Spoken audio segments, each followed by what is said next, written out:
making some pals, and there's also therapy too. Awesome. Okay, so we are now in Galentine's Day. So exciting. Season 2, episode 16. I have a bit of housekeeping / recap from Sweetums. First of all, the people that were on the show were like super excited to listen to it. They said it brought back like really good memories. And David Hattinger, the Jesus line guy, was saying that he's going to share it with his students, which I thought was really funny because he's a teacher now. Oh, nice. Anyways, Jeffrey Markle, the chanting challenge person, he emailed me and had a correction because I said that he was in the impeachment American Crime Story or whatever, but he was actually in the People versus O.J. Simpson. So... okay. Both of them are great. So either way. And then he also said that most recently he was in an episode of Curb Your Enthusiasm, which is season 11, episode 4. It's called Watermelon, which is on HBO. And he plays a golfing rabbi. I can't believe that show's still going. That's awesome. I know. It is amazing. I need to really sit down or like have it on in the background or something because I don't really watch it. And I know I'd enjoy it. So, but... anyway, so there's that. And then Ryan Hartwig, who played the little boy, the grandson. Is it Denver or Dakota? I don't know which one. I'm trying to think of how... They're so gender non-conforming, those names. Yeah, I know, they really are. Because I'm trying to think of what Leslie... because Leslie says, Denver. Blank, you little... Yeah, it's Denver. It's Denver. Denver, okay, you little bitch. Yes, it's Denver. Ryan Hartwig, who played him, messaged me back. He actually texted me, and it's so funny because I've had a couple of them text me, and by them I just mean guests because I have my cell phone number in my email signature or whatever. Right. And he said that he doesn't really remember much because I said that too. I was like, you were super young, so like if you don't remember anything, it's totally fine. But he was like, I don't remember much, but he said to tell Shoelace hi. Oh. I was like, dude, if I could, I would. I want to know where he is. Where is Shoelace? Where is Shoelace? Was Shoelace, because it was a golden retriever, right? Yes. Is it Air Bud? Oh my God, that would be amazing. I would love it. Golden retrievers, I guess, are notoriously good show dogs. Yeah. If you train them early enough, I'm sure they are pretty great. Right. Oh my gosh. And then, so Gary Weeks also, who plays Nick Newport Jr., aka also in The Office, messaged back as well. And he said that he's going to send us in some voice memos. And that's going to be amazing. I told him, or I like reached out to him, and then I hadn't heard from him, and you know me, I was like, just checking in if you want to. If you don't have to, if you don't want to, I just like wanted to follow up because I know it's like around this time it's super busy. And he was like, oh my gosh, you're not a bother at all. And I was like, oh, that's so nice. He was like, it's just really busy because he's filming. And I was like, you're probably filming Outer Banks. But then I totally forgot until he posted it that he's also in Spider-Man. So, but I think he's filming Outer Banks because Spider-Man, I believe, will already have been filmed because that's releasing soon. So Spider-Man came out yesterday. So, okay. Yeah. Okay, yeah.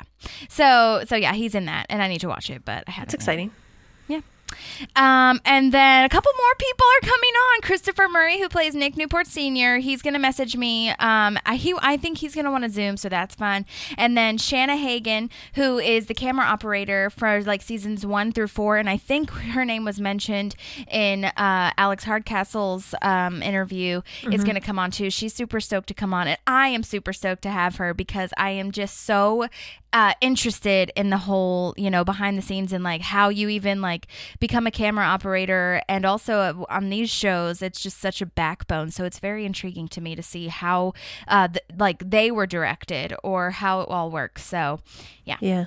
No, I think it's so important. I think like you're saying, especially for shows like this in The Office, like the background stuff like that is so important. But also like, I feel like when you watch behind the scenes stuff and everything for TV shows and movies, you hear about the actor's side or the director's side. You don't really get to hear the side of like the people who do the nitty gritty, like camera operating and stuff. Yeah. Which nothing would happen without them. Yeah. So I'm excited. That's going to be an awesome one. Yeah, me too. And she said, like, do you have any specific episodes that you want to talk about? Because she was in like 4 seasons or something. And I was like, I didn't even think about that because like I just have so many general questions, but we'll definitely like come up with some episodes, or maybe we'll like focus on an episode that we just reviewed or something like that. But either way, I'm really stoked for her to be on the show. So, and I also really want to talk to her about, if she wants to talk about it, we don't have to, but there was a crew strike. And so like to get fair wages and fair working hours for the crew. And I want to like know a little bit more details on that. I don't care about like, well, I do care. I was going to say I don't care about like where she stands on it or whatever. I just want to know what it was, but I do care because I don't know. Definitely. Because they just work so hard, and like it's a physically exhausting job because you have the camera on your back and it's really heavy. And if you're doing that for 12 hours with minimal breaks, like that's fucked. So yeah, agreed. There's a park and some pals, and there's also therapy too. Oh, hello. Hi there. I can Hi see there. you now. Here I am. Good to see you. How's it There you go. going? What a nice connection that is to put a face going to a great. name. It is going great. This is your season. I mean, it's holly season right now. Yeah, that's true. I know. I was born in July, which is the funny part about it. That's not a holly season unless I you're. know. But it's nice because my sister's born in November, and so she always kind of jokes that like she's more of the Christmas baby. Okay. That's right. Yeah. Well, thank you so much for being with me today. I really appreciate you taking the time. I'm glad we could work it all out. Well, it's my pleasure. Thank you for asking. Oh my gosh, of course. But the first question that I was just going to ask you is if you remember your audition at all. I know it was a million years ago. Oh, but I was do. wondering if you remember.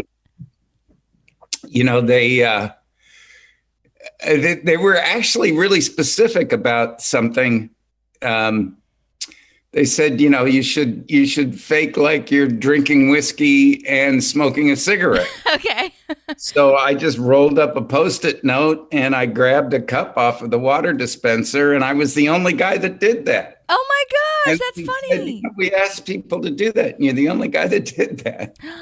That's so And, funny. Yeah. So, Because I feel like so many people, well, nowadays, I don't know, like I'm an actor too, and I feel like a lot of times people are nervous to use a prop or whatever because that's like been told not to do that. But now I feel all bets are off, especially with COVID. And like you said, they told you to do that. So why not like be in this moment? yeah. That's so cool. Did you say do you remember like saying what you were? Oh, yeah. In the audition, I had stuff? it memorized because it was very easy. It was just the lines about corn syrup. Right. Look at them those happy, pigs. yeah, sad, happy, and docile, just like we like them. I mean, the writing's so good; it's easy to remember. Yeah, And totally. easy to latch onto that character. Yeah. Did you know that you were going to be coming back for a second episode at that time? I had no idea. Oh my gosh, And what a fun in fact, surprise. In fact, the second episode was actually originally it was my wedding to Miss Pawnee. Oh. But they decided that I was a little too energetic to be 80 years old. So they stuck me in a wheelchair and made it about. I know. It's so, oh my gosh. I was going to ask, yes, if you have any memories of that filming day. Well, I do. Yeah. I mean, because I was an older man, so it was much more makeup. For the first scene, I was the age I was at the time. And it was really easy because it was just hair and a little powder. Right. And just being super casual with the The first time I was in the chair for about 5 hours, and they got it down to about 4 hours. Okay. That's what we were going to ask. Yeah, my co-host was very curious about this as well, how long you were in the makeup chair. And it also looks like they dyed your hair a little bit too. Is that true? Oh, they did. They went because I'm still lucky enough to have it. It's just it's really long right now. I didn't get it cut during COVID. Oh my gosh, I completely understand. Justin Bieber video last year or at the beginning of this year. Wait, what about Justin Bieber video? Yeah, the one Hold On. You were in it? Yeah, I play his dad. Oh my God, I didn't know that. Yeah. Okay, yeah. I'll have to post that. Yeah, and I thought they'd cut my hair, but they liked it long, so they left it long, and now I'm just growing it out so I can donate it to a wig maker. Oh, that's a great idea. So I trim it every once in a while just to get the split ends, and then I'm going to have it cut. Yeah, I mean, can't say I blame you. Whenever it's safe to go to a barber shop again. I mean, I'm back to isolating because, Yeah, because it, this new that thing. thing. I got my booster yesterday Oh, good or for a you. couple days ago now. Did you get sick from it at all? No, not at all. Okay, that's good. Neither shot. I had the Johnson Johnson, and then I had the Okay. Pfizer, and neither shot. I mean, the Pfizer made my arm a little more sore. Yeah. That was it. Yeah, And, yeah, I know. I was one of the people that got sick from both of them, so that oh kind of God, sucked. But I mean, I'm grateful, and that's okay. yeah, But oh my gosh, so you said you were in the makeup chair for 4 hours? You said? yeah, 4 hours would have because they did a test, and it took about 5 hours, and then they saw how to do it. Oh, I So see. they were more familiar with it. So did you have to come in like a couple days before to like prep for that or whatever? Well, Or I no? did. During the test, I went to the studio, and then Okay. we were shooting at that house, which I think was in Pasadena or somewhere close to it. Yeah, I was gonna ask where that mansion was. It looks so cool. Yeah, it's in what they call it's right between Glendale and Pasadena, Okay. and I'm not sure technically which one it's in, Okay. but But yeah, that makes sense. I mean, they shot a lot of stuff in Pasadena, Altadena area, yeah, So that makes sense. yeah. Do No, you I didn't. remember watching this episode at all, or did you at all? God, yeah, I did watch it, and I thought it was very funny. Well, Now, again, that was the first time I met the cast because the first time I did the scene, it was second unit. I had a late call. They set up my little office, Mhm. to the side somewhere. It wasn't even a real set. It was just a backdrop with a desk. Right? And they Yeah. were in there. They were in there shooting pickups of the rumba that was running around. What's the? If you see Oh, the the episode, Roomba. and Oh, the the Roomba. Oh rumba, my god. and and the cast wasn't there. Gotcha. Yeah, And because you didn't really interact with anyone on that first day. yeah. So the second time around, I did, and I got selfies with everybody, with Aziz and with Rashida, and And it was Leslie fun. or Amy Poehler, I guess. And Amy, yeah, That's Amy. awesome. Do you remember watching the second episode at all? I do. Because the reason I'm asking this is because I just rewatched it to refamiliarize myself with it, even though I'm so familiar because I'm a huge fan. But they have this painting of you naked in a wheelchair. Oh yeah. And I was Yeah. wondering if you remembered, like, if you were going to be told that that was a thing or how that all Oh worked no, out. they actually asked me if I want it, because when I went in to do the makeup test, the prop guy said, "Oh, we just finished your painting. Come in the back." And I looked, and he said, "You can have it when we're done." And I said, "No, thank you. No, they offered it There's to not you. enough brain bleach." Oh my God. That is hilarious because it's the opposite, I feel, of most shows where they're like, don't take anything from set. But at the same time, this was like such a specific, random, weird picture. Yeah, They were but probably like, what are we I going to mean, do with where this? am I going to put a painting like that? Oh my Maybe if God. I had a garage. That's so funny. It's like a glimpse into your future, maybe. Just kidding. Yes, exactly. Exactly. I feel like I'm on the threshold of that now anyway. Yeah. Oh my. No, not at all. But it's funny because by the end of this, the next episode, the your birthday party, it's really funny because by the end of it, you've got like your hospital machines like showing your vitals and everything right Right, next to you. right. And the blanket started on your lap, but then it like moves slowly up, so it's covering like your whole entire body. Yeah. Did No, they I have to Lower. like come retouch up your makeup a lot? Do you remember them doing that? No, because a lot of it was what they call prosthetic, where they actually change the surface of your skin. Oh, get those sure. wrinkles.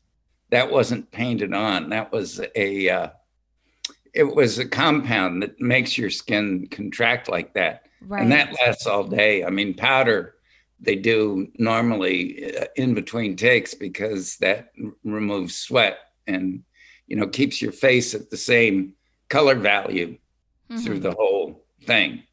Okay.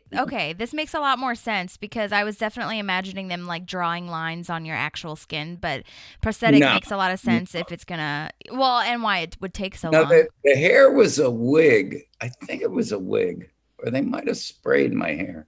No, I think they sprayed my hair, Oh my God. and yeah, and the rest of it was just the base, and then that crinkly stuff that they put on. Yeah. So. Did they happen to give you any direction when you were on set for either one of them?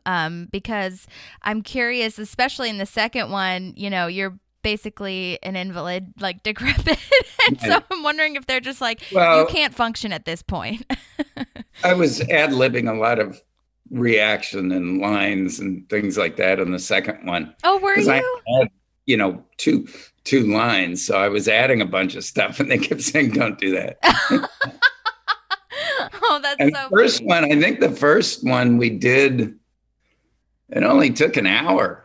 Yeah. I mean, got dressed, went to the set, rehearsed it, and I think we did 2 or 3 takes, and that was that. I mean, Right. It was an easy gig because I was just going.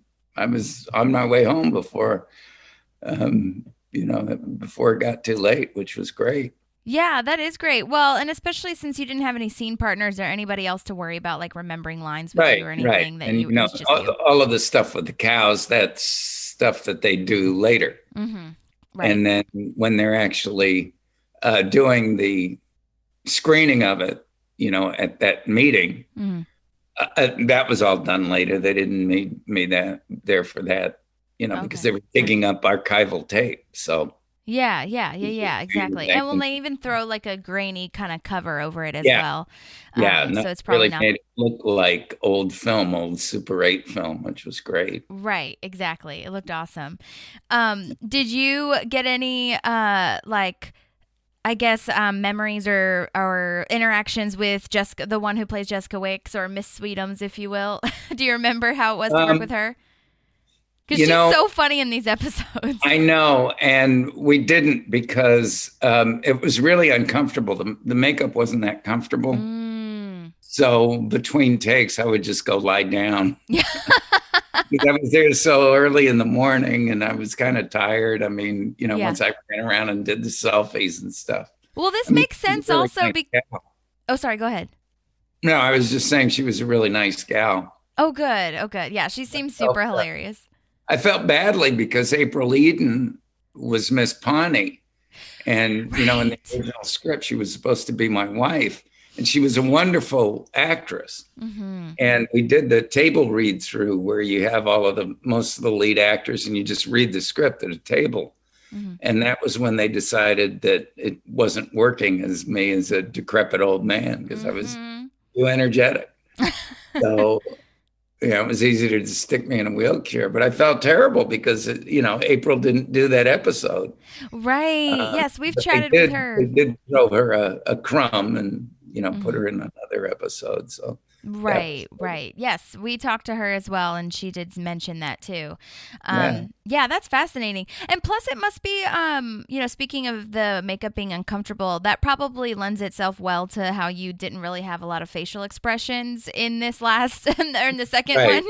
Right. You were able. Well, and I was also doing it like he had multiple strokes and stuff, and just didn't have control over his facial muscles. Yeah, that makes a lot of sense. Did you get to, or do you remember what it was like to work with Amy Poehler at all? Because she gets in your face, kind of. I feel. Oh yeah, it's great. No, super I mean, they were all fun. I mean, Aziz was great, and they were really the only 2 people I met. I mean, I really liked Ron Swanson. Yeah, but I didn't meet him. Yeah. Aziz actually hugs you, which is so funny. Yeah. He leans down in the wheelchair and is like, hey, super awkward. That's where I get to throw my line at him. Tell me straight, are you Chinese? Right. Yeah. No, I'm an Indian. That's so funny. It's funny because he's actually from North Carolina. Exactly. Yes, and they throw that in quite a bit because they always poke fun at him being like, the exotic outsider, but really he's from North Carolina. Sure. That's so funny. Did you get to work with any of those people after this show? Do you, or was that Never, kind I've of it? never seen them. No, I mean, it's too bad. I thought I'd run into them again. I thought they'd have me back. And I had a really bad car accident Oh no. at the end of 2010. Okay. And they did call. I went into the hospital in Reno, and it was a road accident. Oh no. And I went into the hospital for, I think I went in on 24th. I mean, I went in on the 4th of September and came out on October 13th. Oh my gosh. And they called in November, but I was so whacked out on the painkillers. Of course. My agent didn't really feel comfortable with sending me. And I was saying, I'm fine. I mean, God, my arm was in a bandage, but hell, I was 83 years old. It didn't matter. Oh, right. For the show, yeah. And for the show, you probably would have just like sat there anyways. Yeah, exactly. So, yeah. Right. Oh, that's crazy. So, but everything is good now with the accident? You're all healed up? Yeah. Okay. Yeah. Okay, thank God.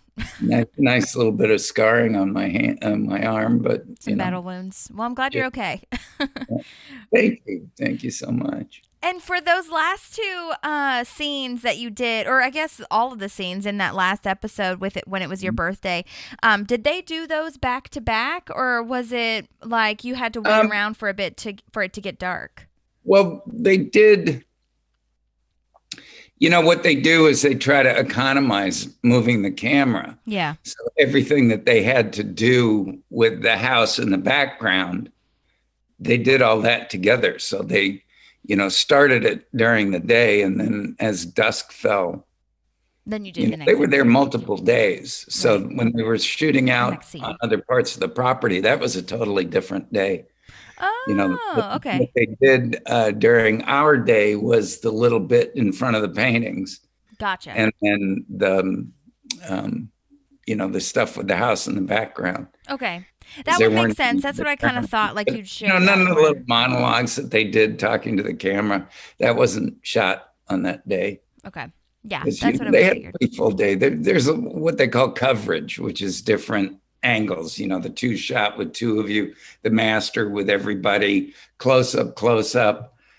The time goes because everybody's got a different light, and so the process is a couple hours per shot. Mm-hmm. Well, that makes sense.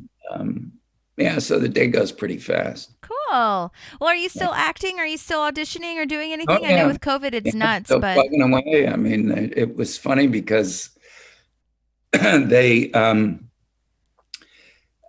if I was interested. They wouldn't tell me who the music video was for. Oh yeah. But they were offering more money than they usually do for a music video. So my manager thought had to be somebody big. And they asked for me because they wanted somebody who was good with improv and who had kind of a following in that age bracket, which I do from Zoe 101. Yes, of course. And so when I said I was interested, then they said who it was. And I said, oh, now I'm really interested. You're like, I'll do that. And that was great because it was the Super Bowl weekend of last year. And what they did was I had to get a COVID test immediately, a rapid test, and then quarantine the entire weekend, see nobody. And they paid me to quarantine over the weekend. Wow. And then go in and get tested on the set before I was able to, go to my trailer. So they were very diligent about testing and stuff and making sure I was all right. But I watched the Super Bowl alone, but I got paid to do it. Which was cool. That's so cool though. Okay. Yeah. I didn't know that, he did that music video. So I will 100% post that. Yeah. Oh, it's a good one. It's very emotional and we got along really well. He's a very disciplined actor and he's actually really, really nice. Oh, good. That's good to hear. I mean, it was nice sort of being treated um, with the kind of respect that people normally lend from one art medium to another. Right. Yes. Where they, because he's music and I'm not. And he, there was a level of decorum that it really impressed me. That's so cool. Did you have lines or like speaking lines in that music? Yeah, video, there was a lot of improv. Okay. Sitting around the kitchen table, telling jokes. I was telling stories. I was supposed to be an old motorcycle racer. Okay. I was telling him stories from, my past races and stuff. And I had a little experience as a cameraman up in a track called Laguna Seca. And so that was, I was able to build a narrative that was pretty accurate about aspects of the track. And, the joke that I told worked and got everybody laughing. Oh, good. And then the scene where he tells me that she's sick, where it's just the two of them, that was a very emotional scene. And again, there was a lot of dialogue, but they didn't use any of it because it's more feeling. It's the music's over the dialogue usually. Yeah, at the end of that scene, he said, "Can I give you a hug?" And I thought, God, I think of the millions of people that would love to be asked that by Justin Bieber. Right. I that is so cool that you got to story, and I was kind of sad for him because Brittany went through the same thing, and I spent 4 years with her sister and watched that agony. And it's heavy. It was heavy, but Justin's really turned himself around and he works very hard. I mean, it's not my kind of music, but boy, between that and Holy, which is the same production company. Yeah. Those are two just tear-jerking videos. But they're about something. They're about things that we face in America. Yeah. And, Holy was what happens when you lose your gig, and they just close and say bye-bye, and you can't pay the rent. And what was it? Hold On. I mean, the song has nothing to do with the imagery. The imagery is about not affording medical care and, having to go rob a bank to afford chemo. Crazy. And it's ironic that was produced by a guy from Canada where they have a great medical where they actually have health care. Yes. Oh my God. Yeah.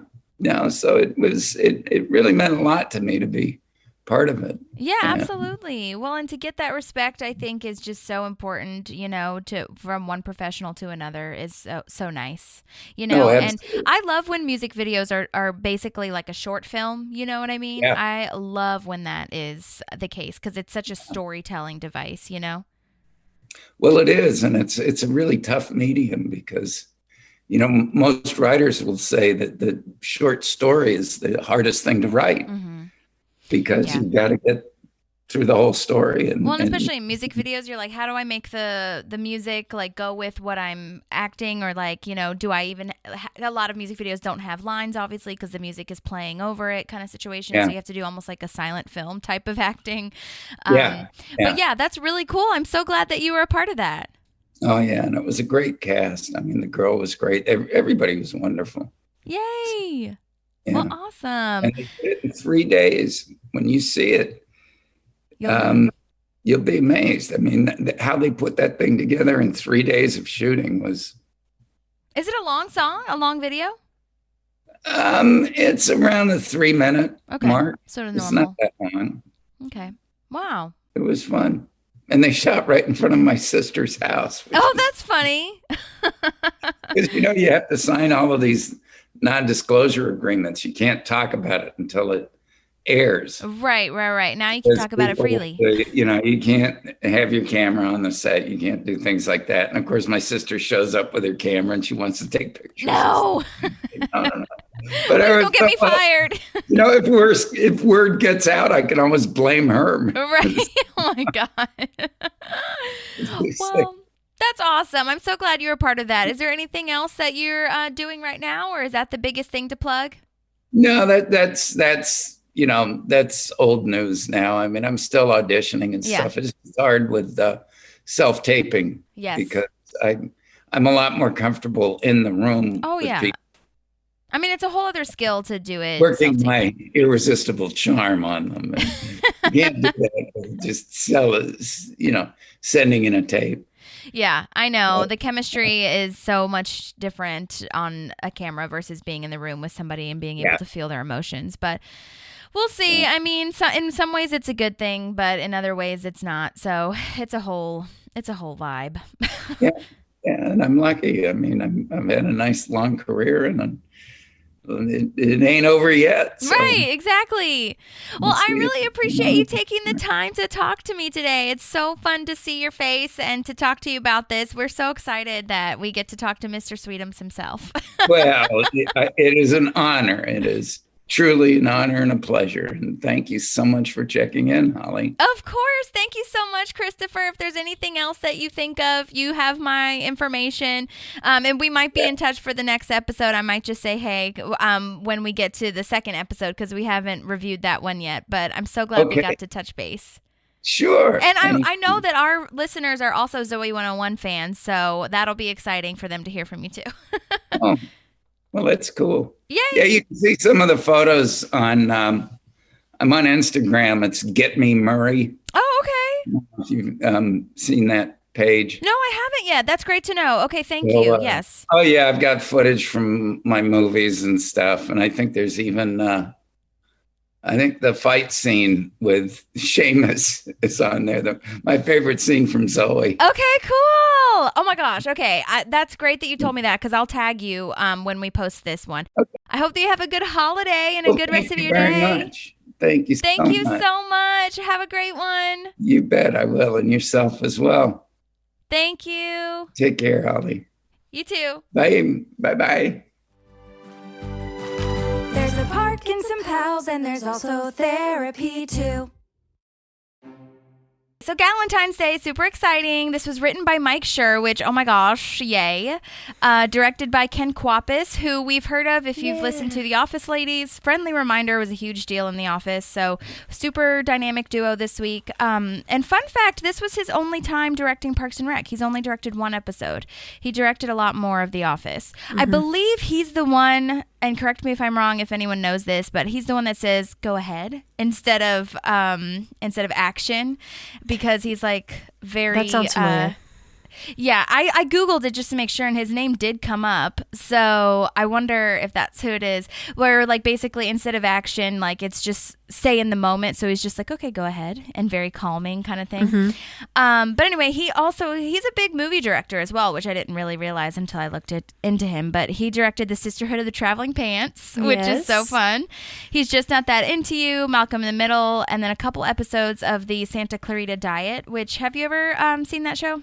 Yeah, we watched the first 2 episodes, I think, and I don't know if we just got too busy to be watching it or if we kind of fell off the bandwagon, but that was that's Timothy Oliphant in that with and with Drew her, Barrymore. right? Yeah. So I think it was interesting the first couple episodes I saw. So yeah, I think it's really funny. I definitely think it's really fascinating and funny. So, but anyway, so he directed a couple episodes of that, and it's super interesting to me though that Galentine's Day wasn't written or directed by a woman, right? But Mike Schur had his finger on the pulse of so many women things. Everything was so accurate. So I was like, I mean, I know that they have women in the writer's room, so obviously I'm sure he had help, but it was just so amazing to see, and a great example that even though women might not have written it, there are men out there who are understanding, number one, but also work with women who can help. Yeah. Yeah, no, I'm wondering if it was, because I wonder if it functioned kind of similarly to The Office, where they said that they would put ideas on Post-it notes and put them on the wall. Yeah. I wonder if a woman put that up there, and even if a woman wrote the opening, because the only real focus on Galentine's Day is the opening in this one. I know, which is crazy when you think about it, because when you think about it being called Galentine's Day, I definitely, when I was watching this, I was like, oh man, like rewatching it, I was like, there's really nothing to do that much with Galentine's Day in this episode. Yeah, I'm wondering if they were just trying to get away from naming it Valentine's Day, because there's another episode later in like season 7, right after Anne leaves. Is it season 7? It might be season 6, right after Anne leaves, and they have a Galentine's Day. Oh no, but it's an impromptu one, isn't it? When she's trying to replace Galentine's Anne days throughout the show. Yeah, but that one takes up more of the episode, is what I'm thinking. Well, I think multiple Galentine's Days, that's what I mean. Like, this is the only one that doesn't really focus on Galentine's Day in the whole episode. All of the other ones, like, are more like, this is Galentine's Day and this is, what we do. So I think it's just introducing the idea. I really think that's all it is. You know what I mean? Yeah, that's fair. So I think that's good. And then I do have to say that our sweet friend Chris was supposed to come on this one, but we want to give a shout out to her because she's super sick and has like no voice. She was so precious and sent me like a little voice memo and was like, this is what my voice sounds like. I was like, oh no. Oh yeah, that would not feel good to talk for a couple hours. Yeah, well, that's the thing. She said it wasn't like, she's not in pain when she speaks, but only really when she coughs. But it's going around. I had it over Thanksgiving. I had to edit out quite a bit of both of our sniffles last time. So I know you were probably feeling something, and then I know so many people at work, and just like this whole thing is going around. So stay vigilant about like your immune system and everything. But it's just with the weather changing and our immune systems maybe not being up to par from being inside and wearing masks all day. I don't know. It's just like everyone's getting sick, I feel. Yeah. So we love you, Chris. So we'll see you on the next one. Yeah. But anyway, so that's our writer and director. So yeah, I'm ready for summary. Perfect. So I have, it's Galentine's Day, and Leslie treats all the women in her life to a Galentine's Day brunch where they hear the story of Marlene's story of her long-lost love, Frank. Once Justin hears the story, he and Leslie decide to take a nooner to bring Frank back into Marlene's life. The Parks Department throws a Valentine's Day dance for the seniors, and Mouse Rot gets jiggy with it. Yay! Getting jiggy with it. Yep. Yay. Oh my gosh, I can't wait to talk about Frank. It's so crazy. Yeah. I have to say something really sad real quick. Yeah. I've been reading on my iPad, which you scroll through. Yeah. And I literally just went down to my paper to scroll through it. What do you mean? And it's paper. You know that motion of like doing this to scroll up? Yeah. I did that on a piece of paper right now. Oh, I understand what you're saying. I'm really sad about it. I was like, what do you mean? What's paper? Oh, I get it. And my brain's like, no, that's not how this one works. All right. So you scrolled up on actual physical paper. Yes, I understand. Oh my gosh, that is so funny. I feel like I've done that in multiple instances. Or like I do that thing where I, this is going to sound dumb, but I know that people have done it, where you like try to unlock your door by doing your car key fob. I've done that before. Oh, interesting. Huh. Because I'm just like so used to it, like, or I don't know, it's just as a habit. Yeah. But anyways, it's all good.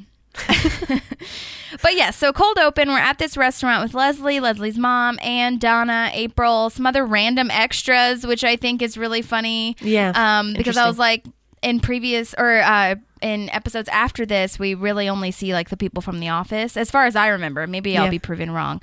But Leslie's passing out all the gifts, and these are the things that she brings: a bouquet of hand crocheted flower pens, which is hilarious, and it looks like it's pipe cleaners. Oh, interesting. Yeah, I paused it to make sure, and it looks like they're pipe cleaners. Like instead of pens, you mean? No, like on the pens. Oh, I understand. Interesting. Because I like stopped the pipe cleaners holding the crochet thing. Yeah, and I also like it kind of almost looked like it wasn't crocheted and it was just pipe cleaners. Okay, I'll have to go back and look at it. I actually don't know. Yeah. I paused it. I couldn't zoom in, but that's what it looked like to me. It was pipe cleaners. Huh. That would be a good props question. Yeah. But yeah, okay. And then a mosaic portrait of you with the cans of your favorite diet soda, which I thought was hilarious that she said diet soda. Not just soda, but diet soda. Yep. Very specific, and they're very good. They're very good. Oh my gosh. I would love to know who made these props. Oh my God. And then we've got a personalized 5,000 word essay of why you all are so awesome. Well, and that one gets me because in college, when I was writing all my psych papers, you couldn't go over like 3,000 words because that was like too much for a research paper. So like 5,000 to me is insane. For like over 5 people. Yeah. Well, and the other thing to me is like she's a government employee. First of all, how does she have time for all this? And how does she have the money to take everybody out to do this? Yeah, that's a good question. Like, did she specify that she's paying for it? No, but I'm assuming she paid for all the stuff she made and brought. Yeah. Yeah, that's true. And I could assume that Leslie would pay for everybody to eat. Yeah. Yeah, I mean, it's not specified, but she probably has a Galentine's Day budget. Yeah. Like she puts money in her savings just for Galentine's Day. Yeah. That would be great. Okay, so there is a deleted scene that I wanted to share with you guys because it explains who some of these extras are, and it's really fascinating to me because it talks about who Leslie is friends with. So I'm going to do that thing that I did last time where I share my screen. So let's do this. What I've been waiting for. Hey! Hi, guys. Ann Perkins, one of my very best friends in the world. Meet Courtney Gallerani and Shelley Darrow, my 2 very best friends in the world. Hi. Nice to meet you both. Ann delivered a baby on a bus once. Courtney was an opera singing major at Indiana.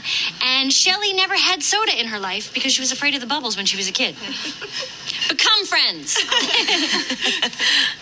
Is this your first Leslie Knope Galentine's Day breakfast? Yes, it is. You? 12. Mm-hmm. We were 2 of the originals. Yeah. Look forward to it every year. Wow. Gift bag time. I take it this is part of the tradition? Mm-hmm. Last year, she made scarves with everyone's pictures on them. And she airbrushed the pictures she used, too. God bless her. Courtney. Isn't that wild? I also love that Shelley's fun fact is nothing like notable. It's just that she's afraid of soda. Yeah. Because she was afraid of the bubbles. Yeah, I feel so bad for her because like one's an opera singer, one's delivering babies on a bus, and then it's like she's afraid of bubbles. That's true. I didn't think of it that way. Yeah. That is hilarious. Oh my God. Man. And like 12 Galentine's days. Yes, I think insane. that's a phenomenal behind the scenes moment that this is 12. But also like I guess they cut it because they didn't want to bring these people back or something. I don't know, because I'm just like, I understand. I could see how Leslie would call people best friends even though they're not best friends. You know what I mean? Like, so I get that. But like these were 2 of the originals. So like I feel like they should come back for each Galentine's Day or at least be like a part of Leslie's life somehow, which is so weird. Yeah, and that's probably why they took it out, honestly. Like because they like this group of people are very much into the consistency and building a reality. And if they weren't going to bring those people back, I think they would want to be careful about totally. I really loved these ladies, though. I think they did a great job. If you were to watch the deleted scenes, it's really cute. So as per usual, I'll explain who plays them because their scenes were cut as well. And I'll do this. I do this regardless. But the one who plays Courtney is named Victoria Kelleher. I think that's how you pronounce it. She's been in a bunch of stuff, but I immediately recognized her because she is a guest star or co-star on Friends, really briefly, very, very briefly, who tries to adopt Rachel's cat when Rachel adopts like the naked cat in the street. On the street? But then Rachel wants her. Yes. But then Rachel, she's like, oh, I just wanted a cat. When she finds out that it's like $2,000 or whatever. But she's been in a bunch of stuff like This Is Us. There's this show called Why Women Kill, which I need to be more into. It doesn't look like a horror movie, even though that's what it sounds like, but maybe it is. I don't know. Or show. I don't know. I didn't do the research on that part, but yeah, she was really great. And then the other gal who plays Shelley is played by Bane Gibby, and she was actually in Lady Bird the movie. You know, that Oscar award-winning movie with Saoirse, whatever her name is. But she's a teacher who's like making an announcement to the gym class or to the school, I think, but they're in the gym. Anyway, she was in there, and then she was also in The Comeback, which is Lisa Kudrow's show. So that's kind of a third degree of separation with Friends. Yeah, definitely.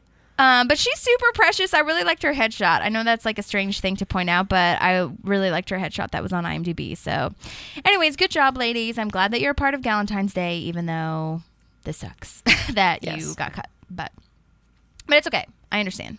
Truth. And then, I was going to say there are more things that are cut from what's in the gift bag. So there's a lot more. It's not just those 3 things.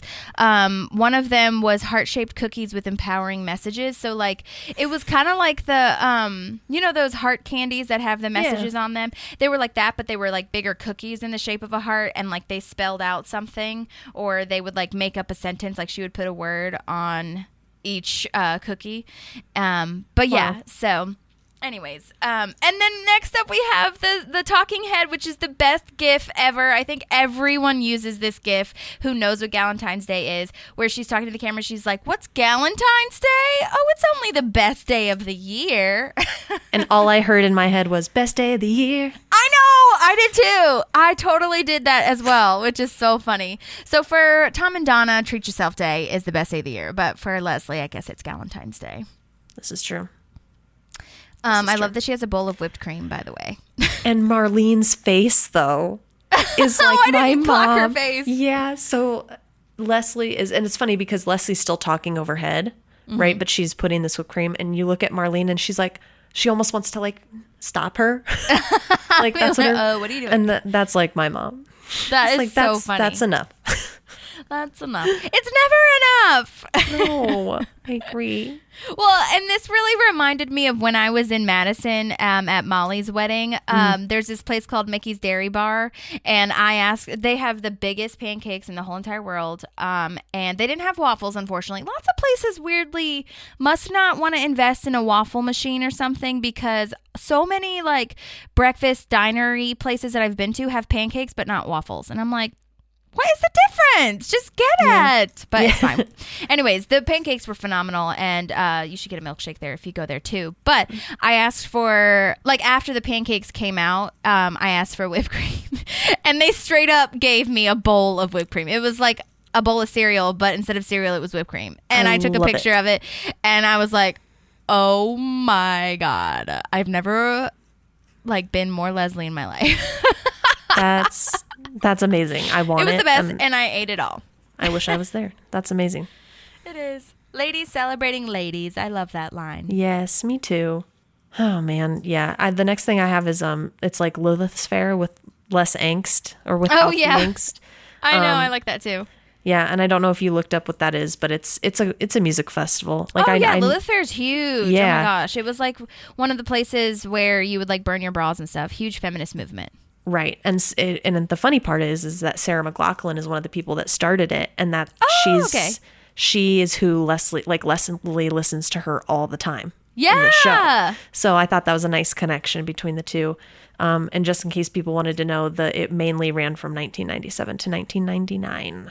Okay, gotcha. I know. I was going to ask if they ever do like any sort of reunions, because I would love to go to a Lilith Fair if that was ever a thing.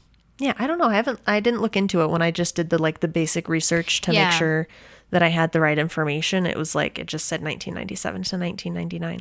Yeah.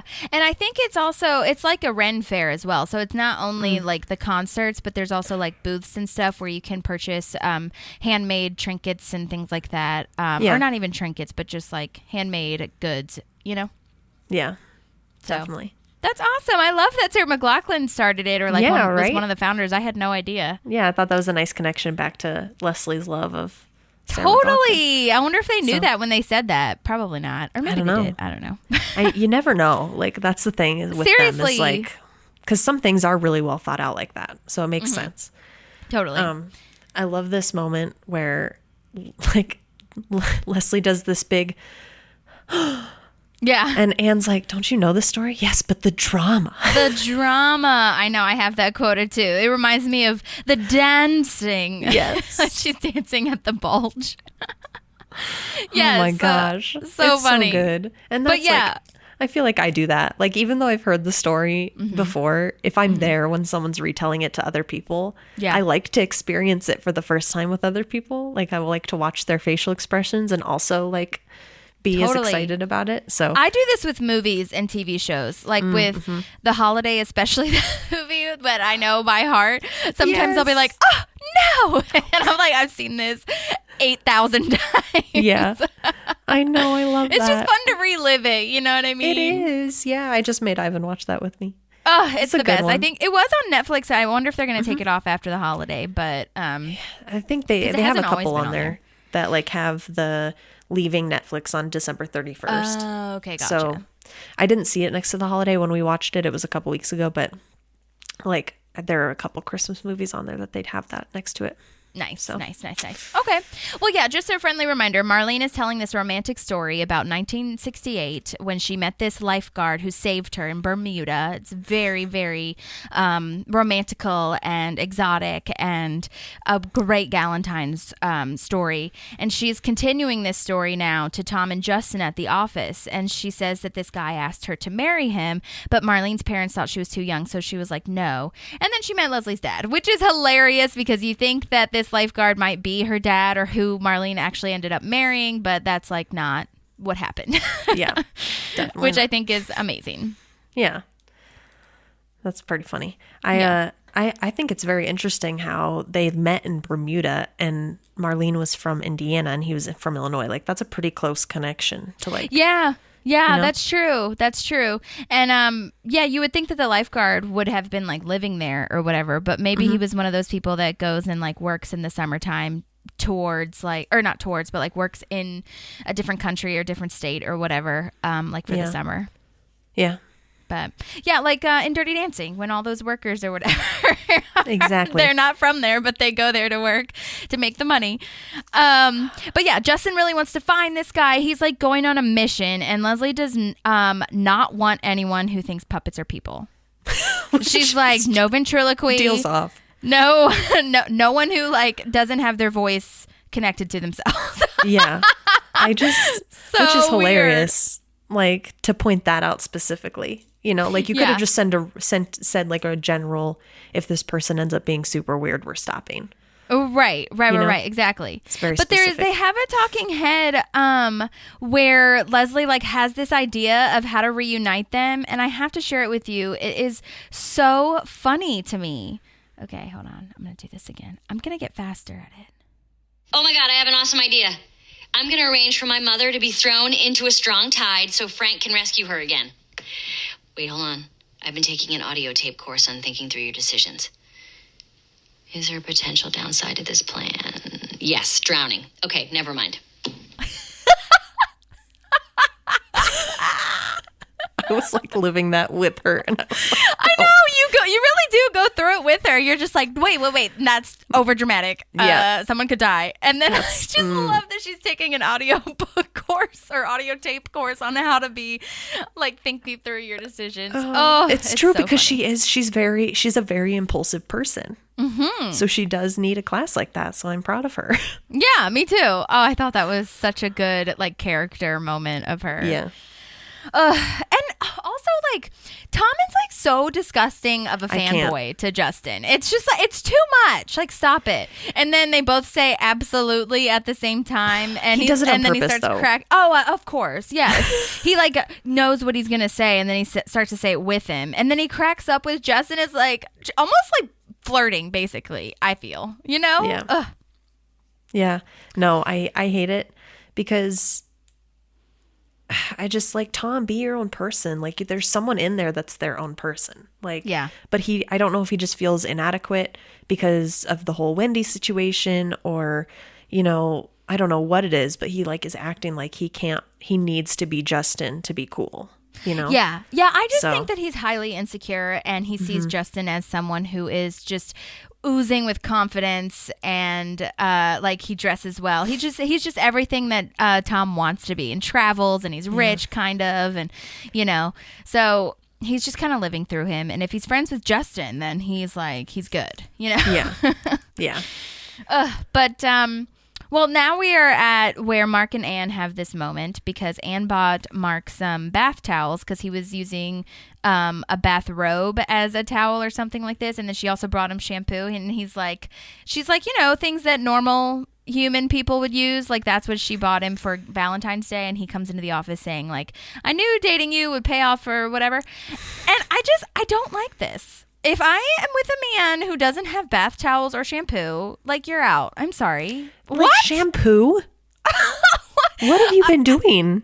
I will say that there is a stigma, and I don't know how true this is of most like men, but I wish I should ask my guy friends if this is like any truth to it. But like there is this stigma that men think that you can use every one product for everything. Like the 2-in-1 situation can be a 3-in-1. Like you have body wash, shampoo, conditioner, face wash, all this bullshit.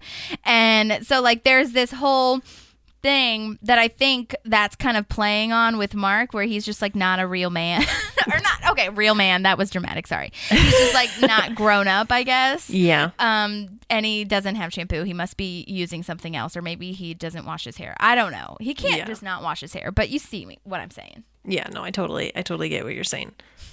I'm not happy about it. Yeah, me neither. I don't like it at all. I think it's stupid. Well, and Anne's like, I think maybe the reason Anne doesn't think it's as big of a deal is because she just came off of dating Andy. Yeah, that's true. Maybe so. And he has all these other things that Andy didn't have. That bar is so fucking low. Yeah, it's so low though. So like when Chris comes into the picture, you're like, damn. Yeah, especially Chris. Oh my God. Wow, Yeah. what a step up. Well, so now Leslie is explaining that the Senior Center's Valentine's Day dance is from 5 to 9 p.m. And Leslie is explaining the dance. Go ahead. I love that Tom has to clarify if it's AM or PM. Oh, I know. They're old. Get it? They're old. I love it. I know. Which honestly, I mean, fair point, I suppose. That is a fair point. 100%. Because early bird breakfasts are usually that time. So maybe... Yeah. I know it was a joke, and he knew very well which time it was, but that is like a funny / relevant joke. It is. But oh yeah, and she's explaining the dance, and she's saying like, no offense, but everyone here is terrible at love. Poor Jerry. Divorce, dating a gay guy, dating twice. Jerry's still out on Mark and Ann. Yeah. Jerry, I've been happily married. I know. I feel so bad for Jerry, but like, I know. Also, I'm gonna be honest. Like, I don't think through the entire time we see Mark and Ann dating, do I think it's endgame? Oh no. You mean like if they're gonna get together, like for real? Yeah, because I think or be together forever. Leslie's kind of voicing how we all feel as the audience. Yeah. Where it's like, I mean, he kind of seems like a rebound for you from Andy. Yeah. You know, like you just needed to date a dude who has a job, but like there's no real chemistry there. Right. Well, and at this point, I do wonder, I don't know how long they've been dating. Is it like 6 months or something like this? Because isn't it? Yeah, because didn't they start dating in like episode 2 was their first date? Yeah. Right, and now we're in February. Oh no, I'm thinking The Office. I'm so sorry. I'm thinking, which is also Rashida Jones. I'm thinking Rashida's character Karen and what's his name? Jim. Because they celebrate their 6 months anniversary, and I'm like, did Mark and Ann celebrate a 6 month anniversary? Not in the show. Okay. But they've definitely hit 6 months because it's February, and well, maybe not definitely, but like it's Valentine's Day. It's been a minute. And they started dating in the second episode, which I'm assuming would be in like September. Right. Yeah. So, but it's really funny because there is another deleted talking head where Leslie says she loves spending Valentine's Day at the Senior Center because it's so kind of gross, but it's also like really funny. She says you get to see old people gaze into each other's cloudy eyes. Oh, and I was like, gross. And it's also about celebrating love. Plus, it ends really early, so if you have a real date, you can go out afterward. Yeah. And in the deleted scene, she also explains that, which you get from the kind of montage once you're at the Senior Center, but she explains that Tom, April, and Jerry are in charge of decorations, and then Donna and her are going to do the food and entertainment, and Ron is just in charge of himself because he's too scared of emotions. She does this whole like mocking thing of like, he's too scared of emotions, so we can't like go celebrate blah, blah, blah, blah. And there's this runner, I guess I'll just tell you now, but there's this like runner where at the end, you know how we see those two old ladies that are like, oh my gosh, it's Duke Silver. Yes. He explains like, because Ron definitely said like, he says back to Leslie, you know, it's not because of that I don't want to go. Like, it's just, I don't want to be there kind of thing. Like classic Ron. But then after those old ladies recognize him, he's like hiding behind these balloons, and he's like, that's why I didn't want to come to the Senior Center. Hello. And I was like, oh my God, that's so funny. I wish they would have kept that part. Yeah, that would be a good full circle thing. Yeah, like I don't even think they needed to have like the part about, he's afraid of emotion so he doesn't want to come. They could have literally just done that scene where he's hiding behind the balloons or the flowers or whatever, saying like, that's why I didn't want to come. So, but anyways, which it's really funny because I think this is our first mention of Gail, right? I know that we talk about him having been married, but I don't think we say the name Gail. That's a really great question. Yeah, he's definitely been mentioned that he's married, but I think you're right. I don't know if they've mentioned her name. Right. Well, anyway, so Mark and Ann are volunteered / drafted because they did not volunteer. And then Tom thinks that her JFK impersonation is the Terminator. Yes. Which is so wild. But then she turns to leave and she says, "Where am I going?" Did you catch that? Yes, and I think that was 100% an improv. accident. Yeah, I think it was an accident. I think she was starting to walk out and she was like, this is not where I'm supposed to be going. And they kept it because it was funny and it seemed natural. And classic Leslie too, being in 100,000 different places. Yeah, I definitely think that must have been improv. But yeah. And now I'm at where Wendy comes in, if you are. Yes. Because that was my last note in the thingy. Okay. And I have to say, this is the lamest attempt at romance ever. He's at his office desk. And I'm like, dude, you could have had her meet you at a nice cafe or restaurant, and you have her come to your office. Yeah, and he has this sexy song playing in Champagne. Also, did you notice that, maybe I'm crazy, but I did not see any bubbles in that champagne. I was like, is this been sitting out?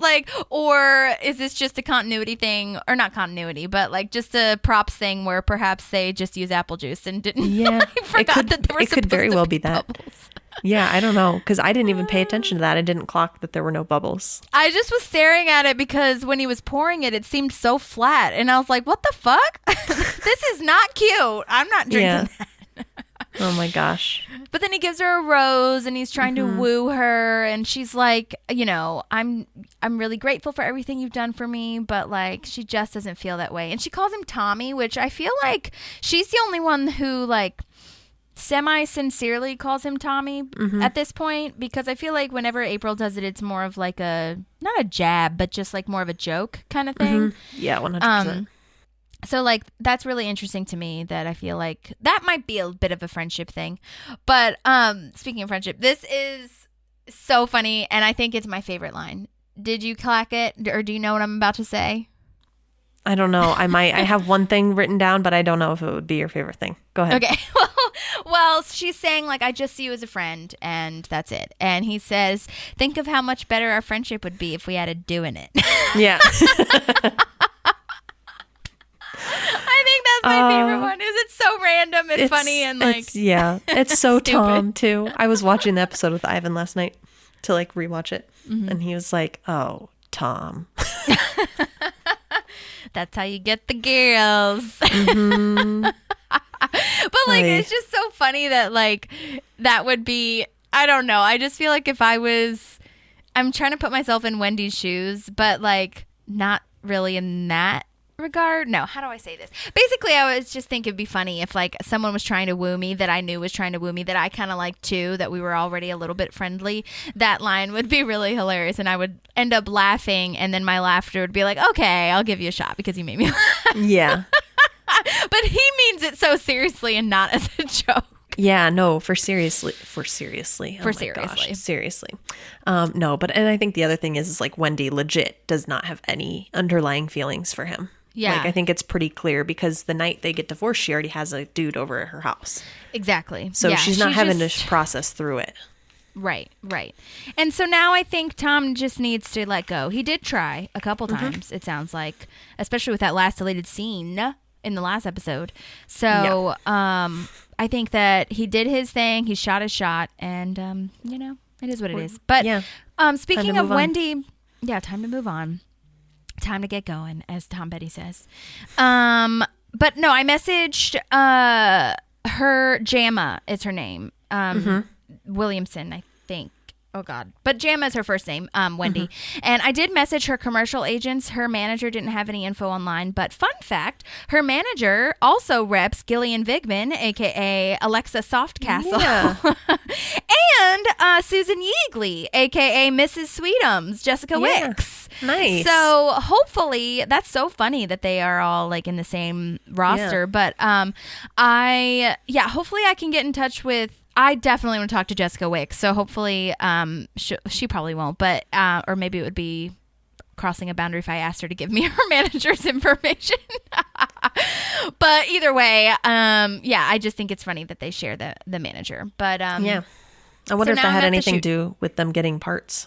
I don't know. That's a good question. I wonder if they all know each other, or like if the manager knows the casting director or something. But I mean, it could just be a common coincidence, you know?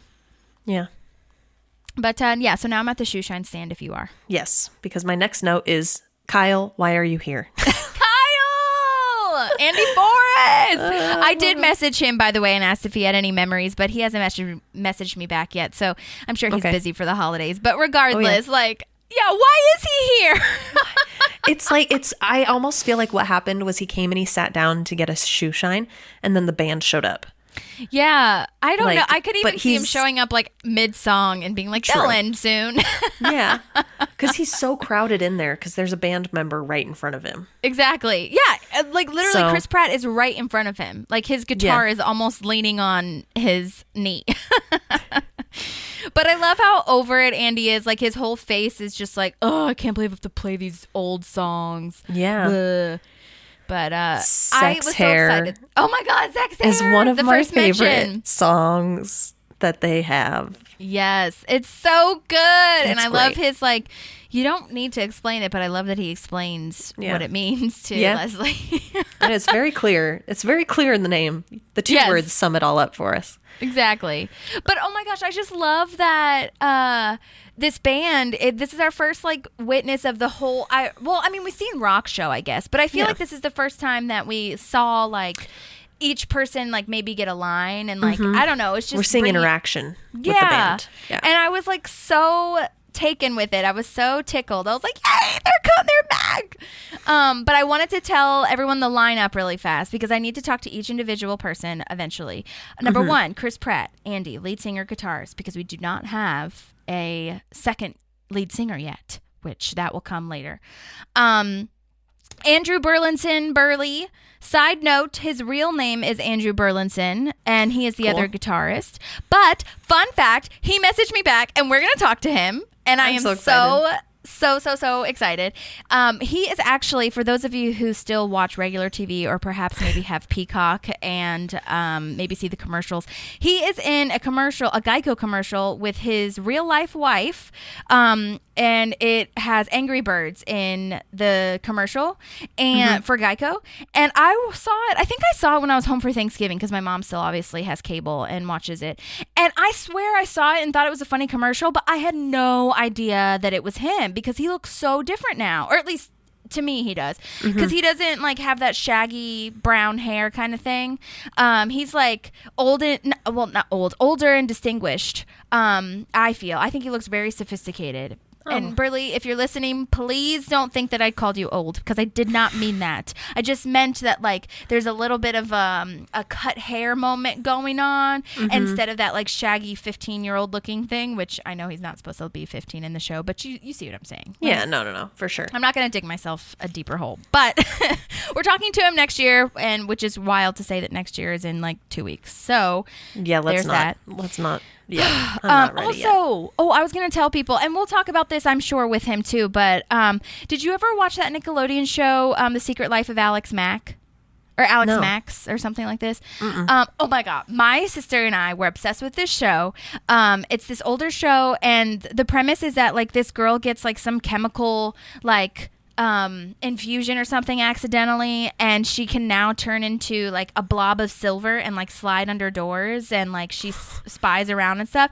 It is so funny. And by funny, I just mean like now as an adult. And back in the day when I was watching it, I was like, oh my God, this is riveting.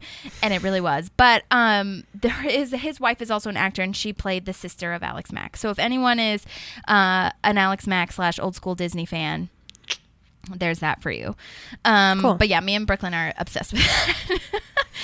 And anyway, so then we've got Alan Yang, who's the bassist, which we know, and then Mark Rivers, who is our drummer. Mark Rivers, fun fact, I've said this before and I'll say it again, he wrote most of the Mouse Rat hits, including Bye Bye Lil Sebastian. I messaged all of them. And Alan, I don't think like checks his Instagram as much, or like doesn't message back probably as much. Mark Rivers, I don't know what his deal is. I messaged both his like website and his agent that was listed on IMDb, and it bounced back. So I don't know, but I'm just manifesting that Burley can get in contact with him, and that we really hit it off with Burley, and that he will somehow get me in touch with Mark Rivers, because I need to talk to him.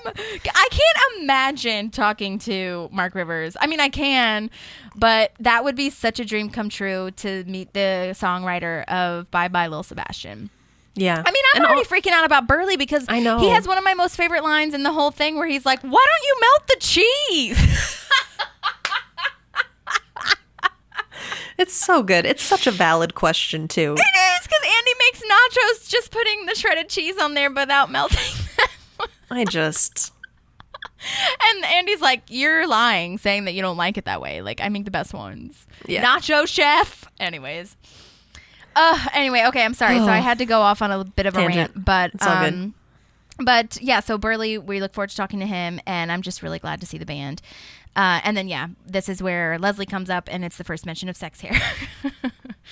Yes, love it. We have a new song, Sex Hair, and I love the way she explains this. Like, why don't we just think of it like the way I can't remember exactly what she said. Yeah, that was my next note too. She just, the way she says it is like, you're not saying anything different from what he just said, but she's making it sound fancier.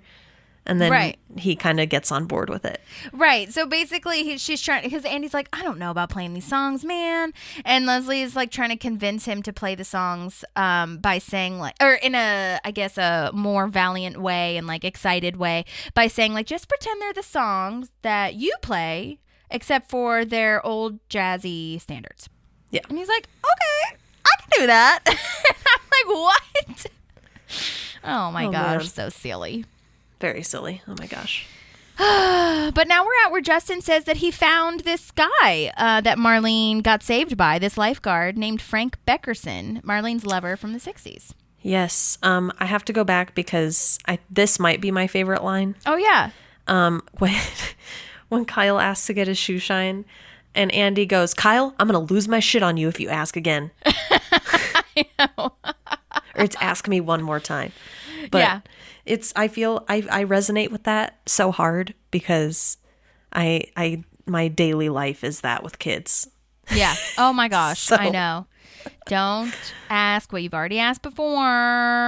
Yeah. It's just so funny that Kyle is like in the background doing nothing and being like, he's just eventually enjoying the he'll show. get to me, whatever. Yeah. Because I feel like any other person would be like, okay, he's not shining my shoes today. Like and I would gotta have walked go. away. Yeah. But Kyle's just like, he's my friend. Yeah. But sad. Yeah, so we have Leslie coming to ask Ron if she can take a nooner. Right.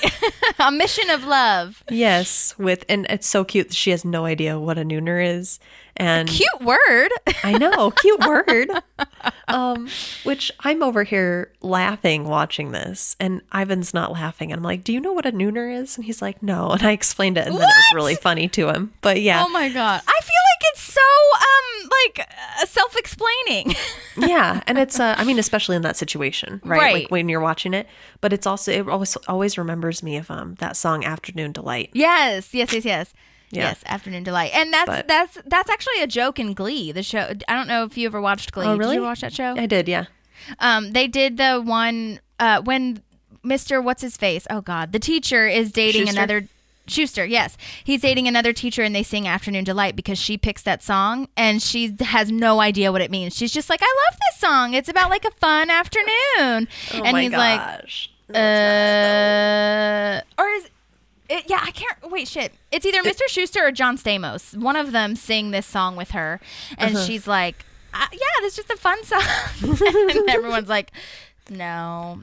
Also, I clocked and thought about this where this is the first time that she's like straight up asked Ron for a half day as opposed to just leaving. Isn't that weird? Because like most of the time but maybe it's because she's leaving at noon, whereas normally she would leave at like 2 or 3 or something. I don't know, but I just thought that was really funny. I think it's also because the last couple times she's left, she's been to a point where if Ron asked her to come back to the office, she was accessible, but now she's driving to Illinois. So it's not like he can call her and she can automatically just be there in 5 minutes, you know? That's true. Good point. Yeah. So that's kind of why I think, but I mean, I think it is interesting. Like she's taking a half day off with this big party coming up too, to like, she's going to just trust everybody. That seems a little un-Leslie to me, but also I understand how excited she is about this. Yeah, absolutely. Yeah, because like she has a deadline kind of in mind to get him to the Valentine's Day party. Well, and Ron is like a secret romantic because he's got this smile on his face about this story and them bringing this person back to Marlene. And so he, like, you can see in him, like, even though he's been divorced twice, like, you know. Well, yeah, and I think that as we get to know Ron, we understand that that's why he got married so many times because he is a secret romantic and he likes romantical love, but he just doesn't really know how to pick them. Right. Well, and we don't see it expressed that often. Exactly. Or in that way, rather. Yeah, right. Totally. I'm at when Mark is giving all these presents to Anne.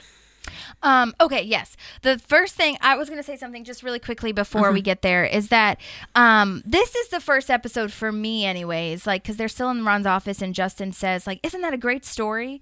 Like this is the first time for me, and I know everyone else has seen it and I haven't, but where I was like, oh, he keeps saying that line of like, wouldn't that be a great story, or this is a great story kind of thing, and you see that it's really not for love or to love for Leslie rather, or to like help Leslie or her mom. It's just to create this big story that he can tell later, and I think that's the key of this episode, to really understand that like he's not really in it for any sort of like, you know, helping anyone else. It's just like kind of a selfish idea of like, this is just going to be fun for me to tell later, even though it might hurt some people in the process. And that was where that clicked in for me as an audience member. Yeah. And I mean, I think when I look back at other episodes too, I think one of the reasons he likes Leslie so much is because she isn't well traveled. And so all of his stories are so intriguing to her and she's so into them. Yeah. And so it's like he has this new audience to share all these stories with, you know? Yeah. And it's like he really attaches himself to this and like inserts himself in such an inappropriate way.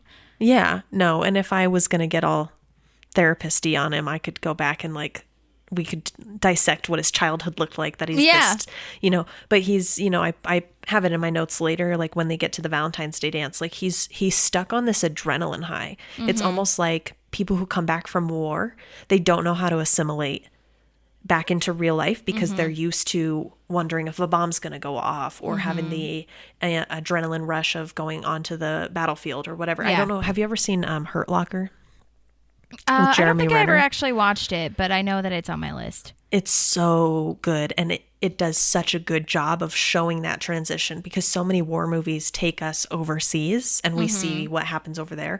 But they have a big chunk of the film where he comes back home and you see him trying to fit into a regular life again. Yeah. And so I think that's, I mean, on a much smaller scale, obviously, but I think that's kind of Justin. Like he can't function if he doesn't have some sort of adrenaline or excitement coming forward, you know? So that's true.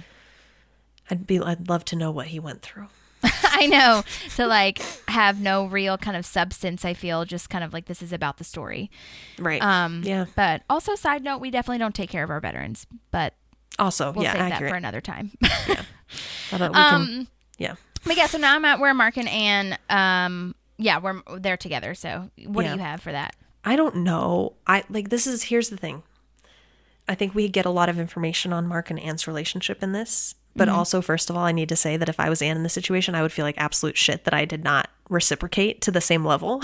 Interesting. And that's just me as like I love, like, this is my favorite time of year. I don't know if I could even tell you how many like gifts I bought because I love seeing things and being like, oh, they would love this and getting it. And like, so I think if I got like 5 gifts from my mom and I only got her 1, like I would feel awful. And that's just like a me problem.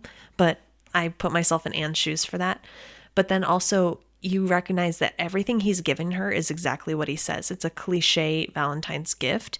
Nothing is personalized to her and what she would want and need. Yeah. So I thought that was interesting. I agree. And it's everything that he didn't get to do with anyone else. So he's kind of just like checking boxes off of lists and he's so excited. He's trying so hard because this is like, and he says this repeatedly, much like Justin says the thing about this being the story, but Marcus says this whole thing. I said Marcus, which sounded like Marcus, but okay, stupid. Mark is doing this whole thing of like, I think this is going really well because we haven't made it this long, or I haven't made it this long in any other relationship. So this is like really cool for me. I personally, I think that if I was Anne, I would be not feeling bad that like I didn't reciprocate as much because like you said, they're a little cliche, but I would definitely want to have given maybe something, but like she already has like given him stuff that like is invaluable. So I don't really, I guess I forgot about the towels and the shampoo. Yeah. Yeah. But I do love that she's in pajamas while he's in a tux. I think that's fucking phenomenal and I want that for my life. It's great. I love it. But and then this is our first mention of Dennis Feinstein. Oh my gosh, because he gives her perfume. I love it so much. Oh, Dennis, no. Oh, Dennis, no. I love that they expand on this later. Yeah, it's great. And they keep the name and everything. Yes. And they picked the perfect person to play it, too. I love him. Oh, my gosh. I know. I love him. He does the little pretty woman moment, which is nice. Mm-hmm. A cute little touch. Very precious, yes, with the bears and the chocolate and the flowers and all those things. Yeah. But yeah, now I'm on the road trip if you are.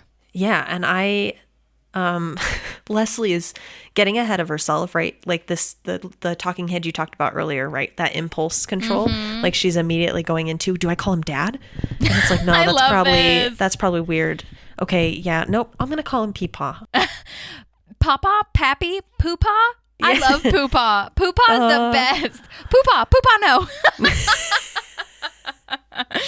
Also, she has this talking head about reuniting loves like Brad Pitt and Jennifer Aniston, and she just wants, Jen, I just want you to be happy. Which is Stay away from John Mayer. Yes, it's so accurate. I have that as one of my favorite lines, but also it's funny because Justin Theroux ends up marrying her. I know, it's so funny. But now they're divorced, right? Right, yeah. They didn't stay together. Yeah, Jennifer Aniston and Justin Theroux, yes, were together for quite some time, which is hilarious. Also, which I wonder if this is how they met. I should look up that timeline. But there's a movie that Jennifer Aniston does with Paul Rudd. And this was when I was on my binge watching of all the movies of Kathryn Hahn.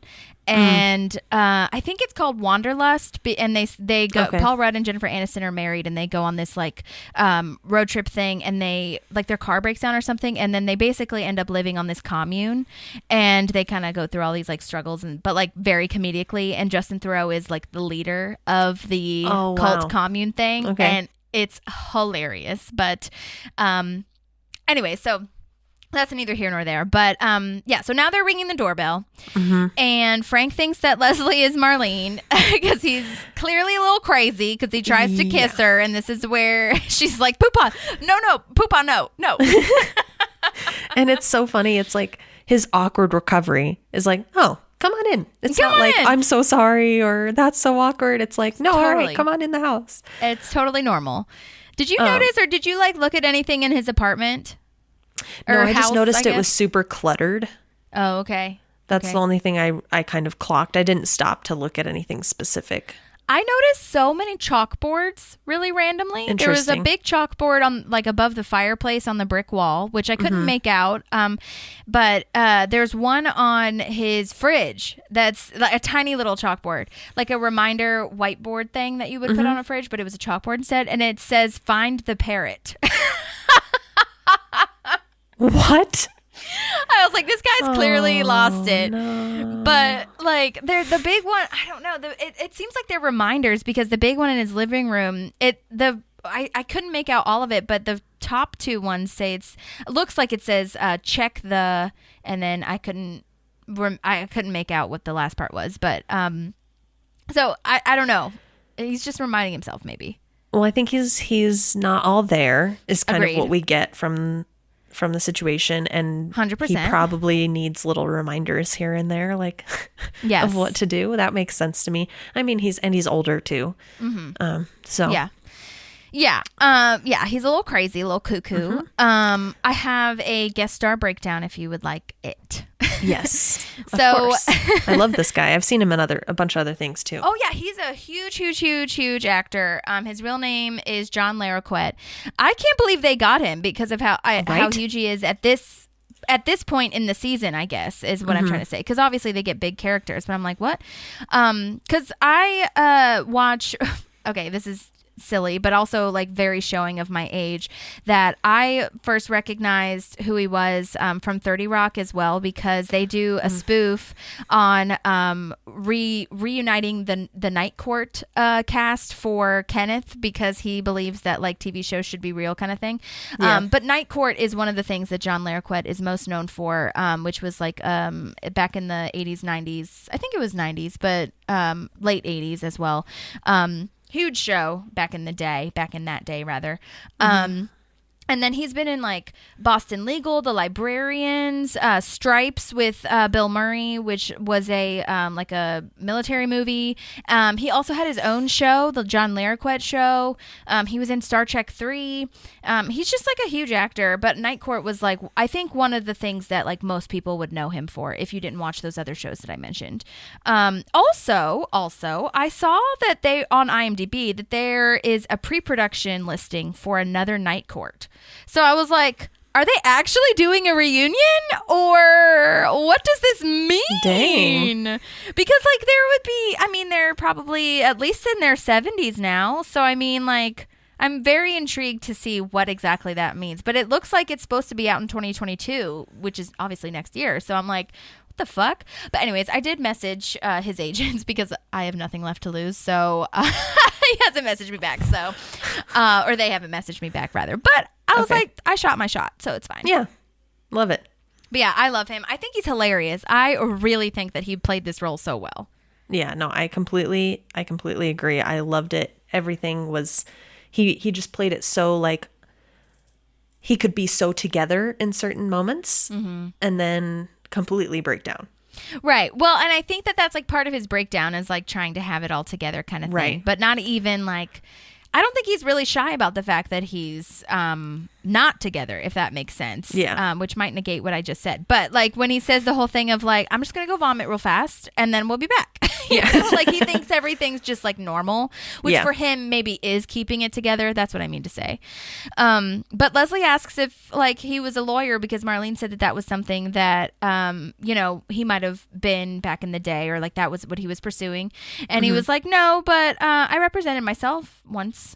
And she's like, what? Because obviously he doesn't say for what, and that probably means he was in court like as his own representation. Right. Which so this, when we were watching it last night, we had a long conversation about if this, we paused it and we were like, okay, can you do this? And Ivan said, yes, you can. Yeah. But then we got into this whole like thing because Miranda rights say if you can't afford an attorney, then one will be appointed to you. So but then you I can texted, refuse it. yes, to pay for your own or to represent yourself. But I texted Connor because he's in law school, and when I have any legal questions, I ask him. So I thought you might enjoy this, and we can cut this out if you want. I don't care, but like I just thought you would enjoy this. I all of a sudden texted him and said, sorry, he just texted me, so it brought everything back down to the bottom. So I texted him out of the blue, hadn't texted him in like a couple hours. Let's say I got in trouble. Also, maybe it was a Friday in December. Do I only have access to the free attorney if I can't afford it? Or if I can't afford it, can I still take the free lawyer to save some money? And he said, what did you do? And then he said, you have the right to the free attorney regardless. Problem is, they're usually no bueno. You get what you pay for, which is nothing. So he's like, it's better for you to pay for your own, Right. basically. Which I sent this to my mom because I thought she would get a crack at it. Like she would think it was funny. And she read no bueno. And she said, tell him it's pro bono, not no bueno. Oh my God. I was like, Mommy, no. That's not what, nope. Yeah, all of that's accurate. Yeah, where you can refuse it, but they will be appointed to you if you don't have the funds to ascertain one. Well, and you actually get it if you do have the funds. You can choose that option. Oh, yeah. To have one appointed to you. And that was my main question, was like, because the Miranda rights says if you can't afford it. So my main question was like, if you can afford it, can you still take the, and he's like, yeah, but you don't want to. Right, exactly. But anyway, in his answer to what did I do, I said, allegedly. What did I do allegedly is the question. And his response was, good Lord. Well, definitely the way you phrased it made it seem like you were in trouble. So can't blame him. Yep. I did it on purpose. I thought it would be funny. And I cleared it up right away. I was like, no, we're good. But I thought it was a funny way to ask that question. Right. But no, he said, like, you definitely don't want to do that. And then he said, you can't, like, because Connor is in law school, what if I got in trouble? Could I go ask him to come represent me without a legal degree? And he's like, no, the only person without a legal degree that can represent you is yourself. Well, according to Legally Blonde, you can, but the judge has to approve it. Right. The judge has to prove a lot. And you also have to have someone, not only the judge has to approve it, but you have to have someone who does have a legal degree who can supervise you, or who can be like, I stand behind this person. And that which would be was what Emmett was. That would probably be what the appointed lawyer would do. Probably. Yeah. Or like anyone who's on the bench, or not the bench, the like the defendant's table. You know what I mean? Yeah. So yeah, there's lots of stuff that goes into to that. It's intense. I'm learning a lot. So yeah, it's a lot. But yeah, he found pictures of Marlene and him, and then there was a naked picture that he thought was appropriate to show, which is gross. And then he says that she had firm breasts, and and then he's like, I understand how that like might be inappropriate. But yeah, Leslie is definitely starting to see like this was probably a mistake. We shouldn't have done this. Yeah, you know what I mean? Right. And I just she sticks on to that pretty strongly, that they shouldn't be here anymore, and that she, it's like they're in the car ride back and they stop at the gas station, and she's like, I don't think this is right. Yeah. And I mean, he takes off, right? Yeah. But she's already so over this. Like she's like done. Yeah. Also, the whole comment about I was in Grenada, Panama, and Vietnam. But like he wasn't in the military. In I'm Afghanistan. very concerned. Oh, so you were in the military? Nope. Yeah. No. So yeah. But I don't know. I was frustrated with Justin in the beginning. Just 'cause, I mean, I kind of got this whole like I'm better than everybody vibe, right? Even if he wasn't trying to put it off for a while.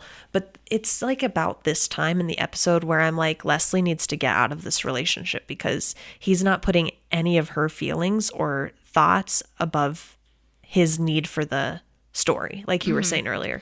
Yeah, and she gets sad. firm with him too. It's not as if she's like that she's being wishy-washy. She's like, I don't want to do this. I don't think we should. No, she's very clear. She's very clear. She's not letting him step over her, but he is at the same time. Yeah. So he's just trying to convince her like, well, I think it's all going to be fine. And everything's good.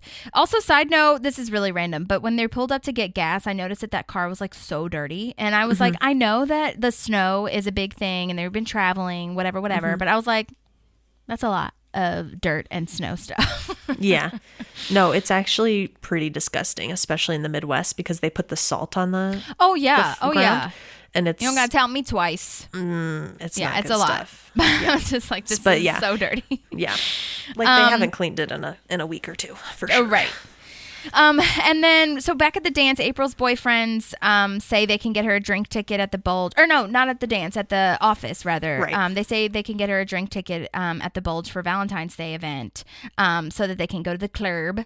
But then they think that this old people idea is really hilarious because April says she has to work and they're wanting to come. And which, obviously... goes into kind of a bit of a controversy moment.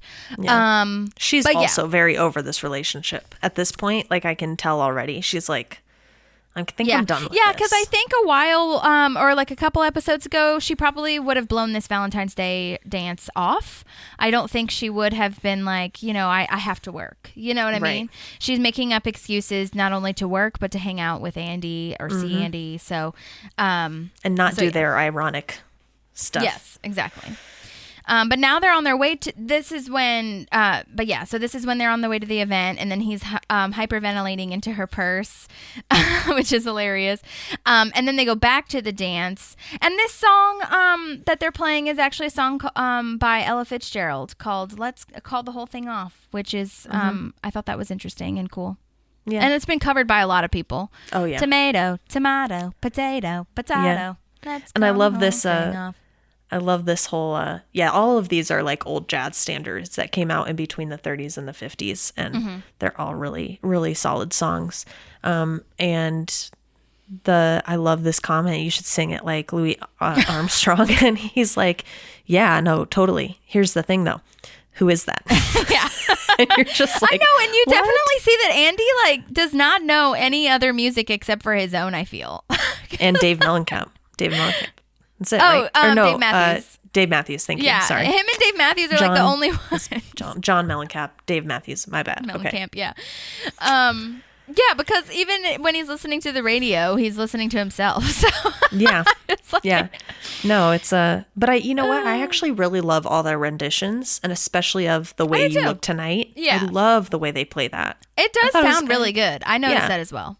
Yeah, I really liked it. So I think they found a way to make it not like super jazz standardy and make it a little bit rocky, and I thought they did a good job.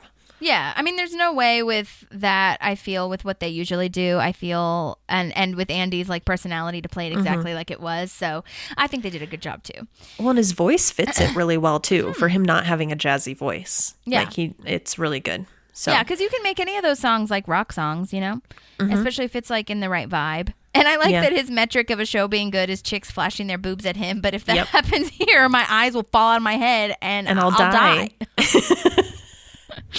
That's not an overreaction at all. I love that also April is watching the band and she has such a smitten face. It's so cute. Yeah, she's so about it. She is. It just made me think back to that comment that comes out like in 3 seasons where he's like, ooh, babe, you had a crush on me? It's like, we're married. Like, you did too, homie. Yeah. But like that's what I thought. That's what I thought of when I saw her face. Like, totally.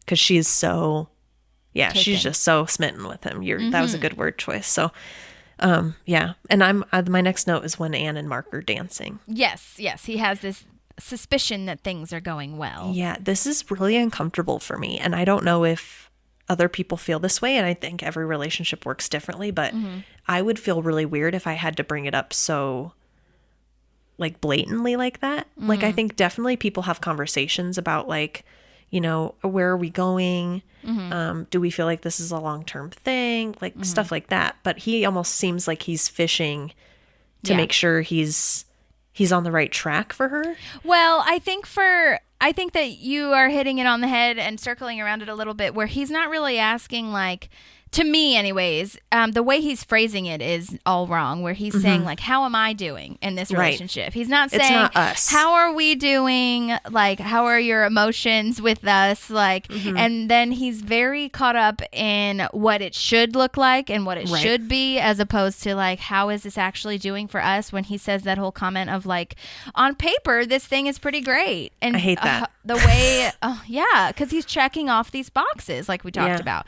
So it's more of like when he says like, I want to know how I'm doing, that's a bit of a yikes moment for me because he won't let it go. And she's like, okay, nerd, on paper, which I think is a brilliant writing moment where the writers put this like, just twisted it and says like, yeah, on paper, this is pretty great. And then her talking head of like, everything is good, but it sounds boring and she's over it. But you can tell. Also, Anne Rashida's performance in this episode is so gnarly. I think it's so good. Like how she's reacting to him and also how she reacts to April when they're having their little moment. Like, that's really great. Well, and you can see a huge change in her when she's interacting with Andy versus Mark. Absolutely. I noticed that too. That is a definite part of her performance of like, when he says that like you used to be a big fan of the band or like supporting the band or whatever. And she's definitely more at ease with him. Right. And I mean, not to say that that was a functional relationship, right? But she has more connection with him than she does with Mark. Yeah. I think the other thing is like, I don't know if this is also just, because every relationship is different, but I think if you have to ask how you're doing, I think that's also because usually like you'll be told. Well, just like, as much as he is. Because I feel like to ask like, how is this going? Or like, is this okay? I think that's kind of fair. That's normal. But like to as much as he's doing it and in the way that he's doing it, it makes it way more awkward than and it insecure. is. And like you said, he's fishing for it as opposed to like it just being, Right. Right. Because like I would go up to Ivan and say, I'm really happy in our relationship. Right. And that gives information and either he's going to say it back or he's going to, there's going to be another comment. But it's almost like you're not giving me anything. I don't know where I stand here. That's kind of what his vibe is right now. Yeah. Yeah. Which is fair because Anne, like, I can tell Anne's not feeling it. Like, we can tell as the audience that Anne's not feeling it. And she doesn't say anything about it either because I think she's still trying to feel it out as well. But I think now is her turning point a little bit. Yeah. But so this is when we see that Frank has cried himself to sleep. And then this is when Justin and Leslie are having their moment about like, she literally says, I don't know why you're pushing this. I'm calling it. And Justin says like the story or whatever. And then Frank finally finds Marlene because it's like Leslie can't find him anywhere or whatever. And they catch up. And then he literally, what is this? What did I write this? Oh yeah, they're telling the story. I think Justin and Leslie are telling the story, right? And Justin literally shushes her. Did you catch that? I was like, are you fucking I would have slapped him. Would you really have though? I can't Justin. see you slapping anyone. Oh yeah, that's fair. Probably not. But in my head, no. But I think I'm in a place like. I would never be shushed by him, but if I was, I would look at him and be like, I was still in the middle of it. Like, I'm you can talk in a second. As Kamala says. I would have addressed it. I would have 100% have addressed it. Yeah. Not and then okay. this is when April's boyfriends are dressed up as old people, or one of them is, and then April's still over it and finding that she's like actually really warmed by these old people. She like says to this old couple, you guys are really adorable. That is the biggest turning point we have seen for April in this entire series so far. She would have never ever done that like 2 episodes ago. And she's see feeling some shit. Oh yeah. Well, and we see it throughout the rest of the series, really, because she's always the April that kind of doesn't give a shit and is really chill. But she always has those moments where you see she really cares. Like when she writes that. Like humanity. Yeah, where she writes that note in for Leslie and she, her vows to Andy and like all this stuff, So it's like. And again, this is where it all started. It all starts because of Andy. Yeah. This is where her 100%. Feelings start to kind of crack open a little bit. Yeah, and I love it. Yeah, and then Justin's telling the story again with way more gusto than necessary. He's like, oh my God, this happened and that happened and blah, blah, blah. And then Ron is really precious and is like, how's Leslie feeling or thinking about all this? What did and then Leslie he's like, say? oh my God, the way that he reacted. Justin's just like, I don't even know, I lost her in all the mess. Like, he doesn't give a shit. No, and I he was doesn't. like, And it's not even like they've been together for 2 weeks. It's been a while. It's been a couple months at least, right? Or I guess I would January. say at least 1 month. Yeah. Yeah, because they weren't together during Christmas Scandal. Right. But, it's been a couple episodes. It's not like this is some new thing. Like, he should have enough care for her. Right. To care about how she's feeling. And I love Ron standing up for that and then making the attempt to go over and talk Leslie through it. Right. Exactly. Which I love that relationship. Yeah, it's always so good. Oh, so good. There is a deleted scene too, which is really funny, where Andy says, if you want to hear our new single, Sex Hair, check out the website. And then the old people like in the audience are like, what?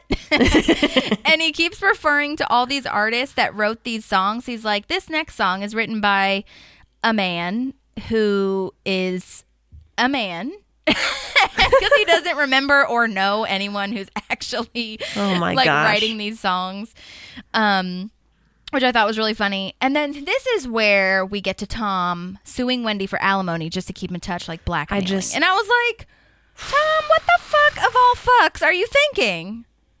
This is the thing here. I don't think he thought this through, because no healthy relationship would start this way. No. So if it lasted, that would always be their story. Your dad blackmailed me to be with him. Yeah, absolutely. Now, I do understand to a point.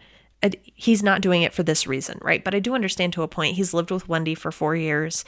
They've gotten accustomed to something maybe not alimony, but some sort of I don't know if I'm saying the right thing, but you mean you would some think sort of that... deal where okay. 2 years after he would have gotten a couple $100 a month or something, because I don't know. It's different than an actual marriage, I can't see that though. really happening, or it should be happening, just because Tom knew what was up. That's true. Unless they discussed something about that later. But this is purely, which I know that's what you said. Yeah. This isn't what that is for. No. But Tom doesn't. I mean, he does deserve maybe they could go out to a nice dinner or something and celebrate the end of it. But I don't feel like he gets to have any sort of monthly payment. Well, no, and that's a fair point, because while he was living with her, he was getting the perks of her.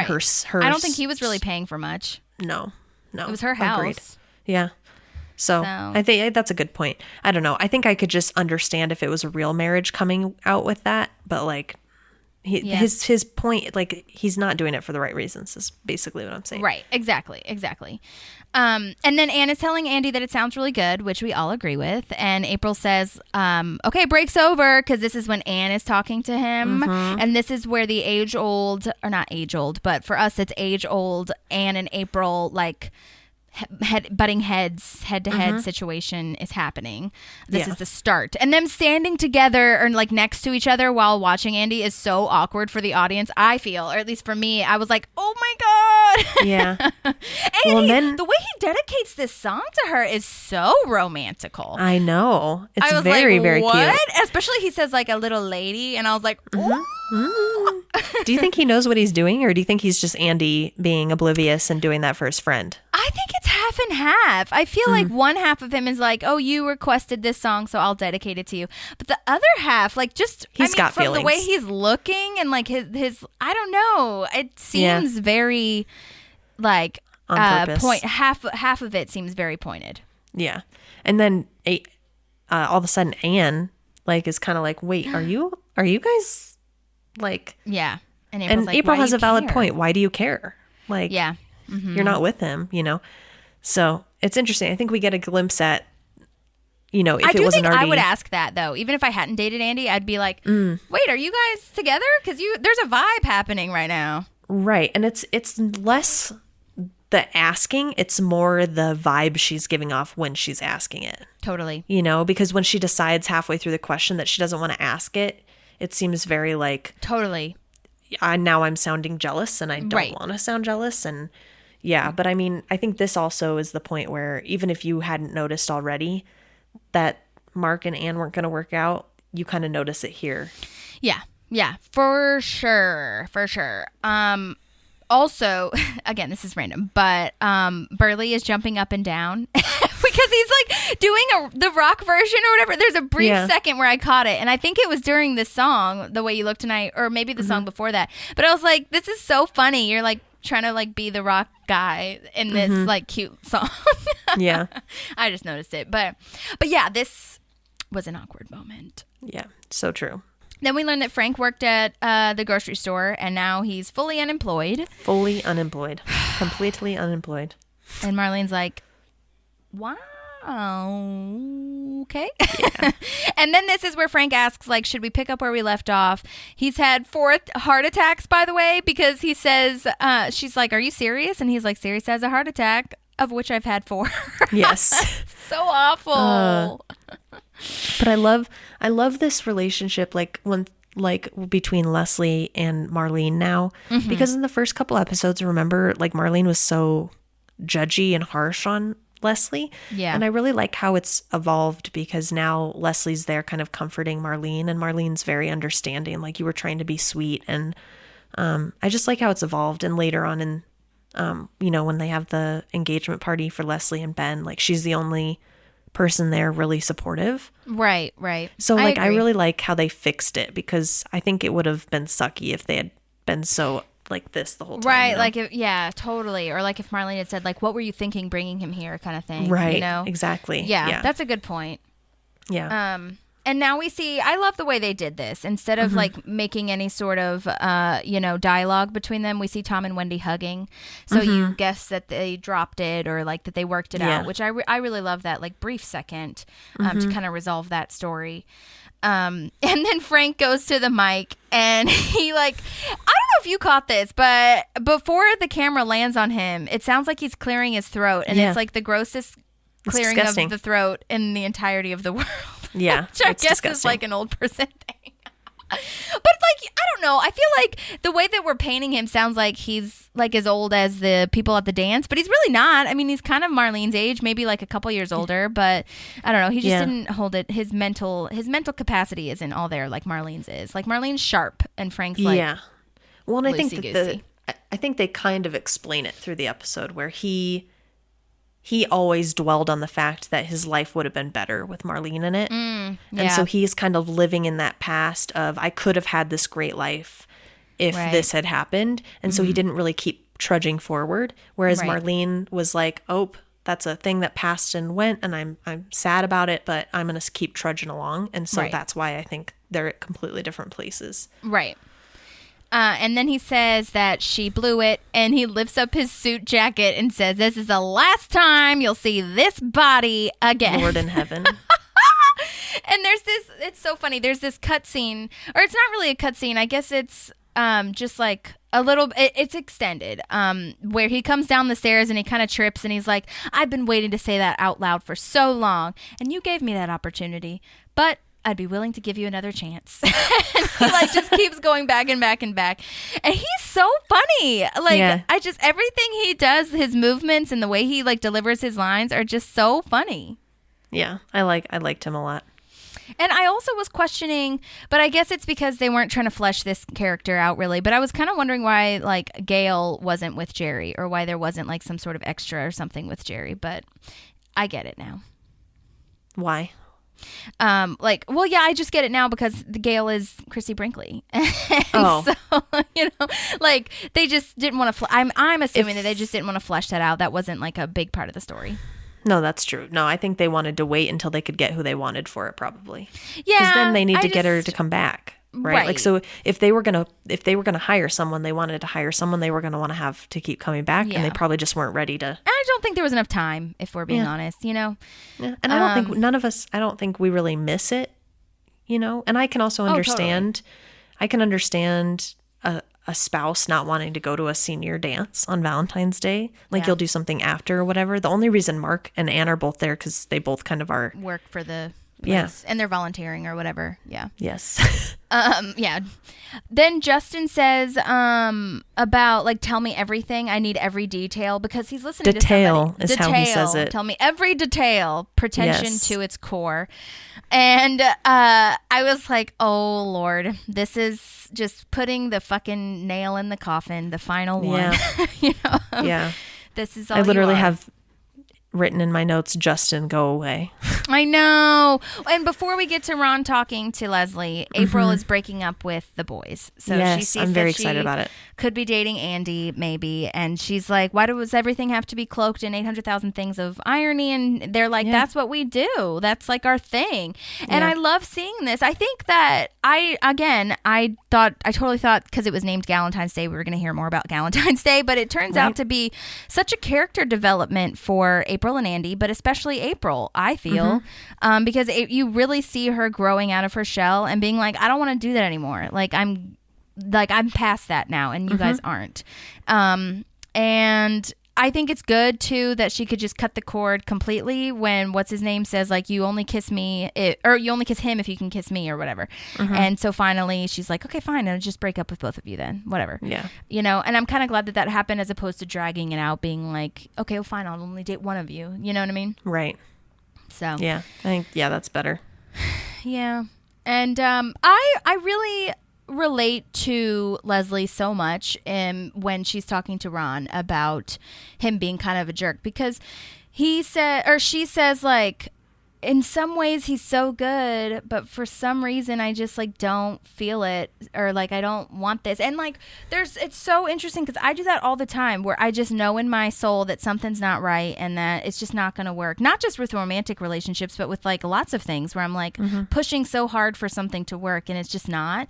And I know that there is a reason, but I don't know what the reason is. And I feel like that's where Leslie is served by Ron's friendship in this moment, because he says, I love this metaphor of like he's a tourist and he vacations in people's lives and moves on. I love that. It's so very wise. accurate. Yeah. So wise. And the final bottom line that Ron says is so important, where he just says he's selfish and you're not, and that's why you don't like him. Yeah. And that's that's always the case, isn't it? Like when you can't think of a reason of why you're feeling something, it's something so simple, but it's just like you're just pushing to try to make it work and it just doesn't. Well, I think we're all textbook overthinkers too, Yeah. you know, especially when it comes to relationships. I feel like a lot of people overthink it. And I think that's why people end up in relationships longer than they should be, or they want to be, is because of what Leslie's saying, right? Like, I really like a lot about him, but today he was a jerk. And like, I don't like who he was today. And I think some people, they weigh it where they're like, well, I really like these things about him though, so I can probably survive this part, right? Even though they can't. But I mean, I completely understand the potential of what it could be. You know what I mean? And then you kind of hold on to that, where you're like, but it could be so great because we've had these great times in the past. Yeah. But that's not really the goal anymore, you know? Right. Yeah. So it's a much deeper moment than I think that it might have intended to be, but or maybe it did intend to be. I don't know, but it was wonderful. Yeah, I loved it. It was very, very accurate. And then we've got this Duke Silver moment when the two ladies recognize them, or recognize him as Ron as Duke Silver. One of them is named Lillian Adams. She was also in Bruce Almighty rather. She is the white one, and she died in 2011, sadly, which is unfortunate. And we appreciate. It was only like a year later. I know, that's what I said. That's a year after insane. this was shot. Also, she was 89 years old. So, like, wow. Good for you, girl. Yeah, dang. The other one is named Ann Johnson, and I couldn't find her contact info. It wasn't listed. A lot of the older people, and by older, I mean, like, over 65, like, might not have been, a lot of them that I've looked into, anyways, haven't had their stuff listed. So, I don't know. Maybe they're just not acting anymore, which would make sense. Like, retire, okay? I get it. And then April's cheering for Mouse Rat. She's like, woo, Mouse Rat! It's so cute. Yeah, that's so good. I love it. Yeah. And then we have a cute lady talking to Andy and saying, like, if I were 50 years younger. Andy's cracking up. I think that's the best response ever. And April's like, oh my God. And she, like, walks away. This lady's name is Carol Lynn Black. That's her name, Carol Space Lynn Black. But again, I couldn't find her info either, so it's okay.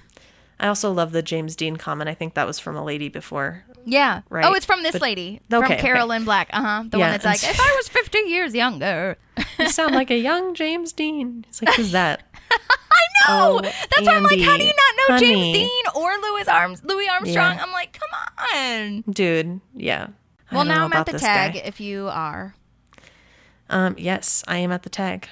Awesome. And I have Tom and Justin. Like, Tom is taking this breakup harder than Justin and Justin and Leslie. Like, he's really upset that he's losing Justin. But but Yeah, they do that classic thing of the camera's on Justin, so you don't see who he's talking to. And he says, just because we're not together doesn't mean we can't be friends. And you think that he might be talking to Leslie. And then they zoom out and it's Tom. And it's almost as if Tom and Leslie are getting, Leslie and Justin are getting a divorce and Tom's like the kid or whatever.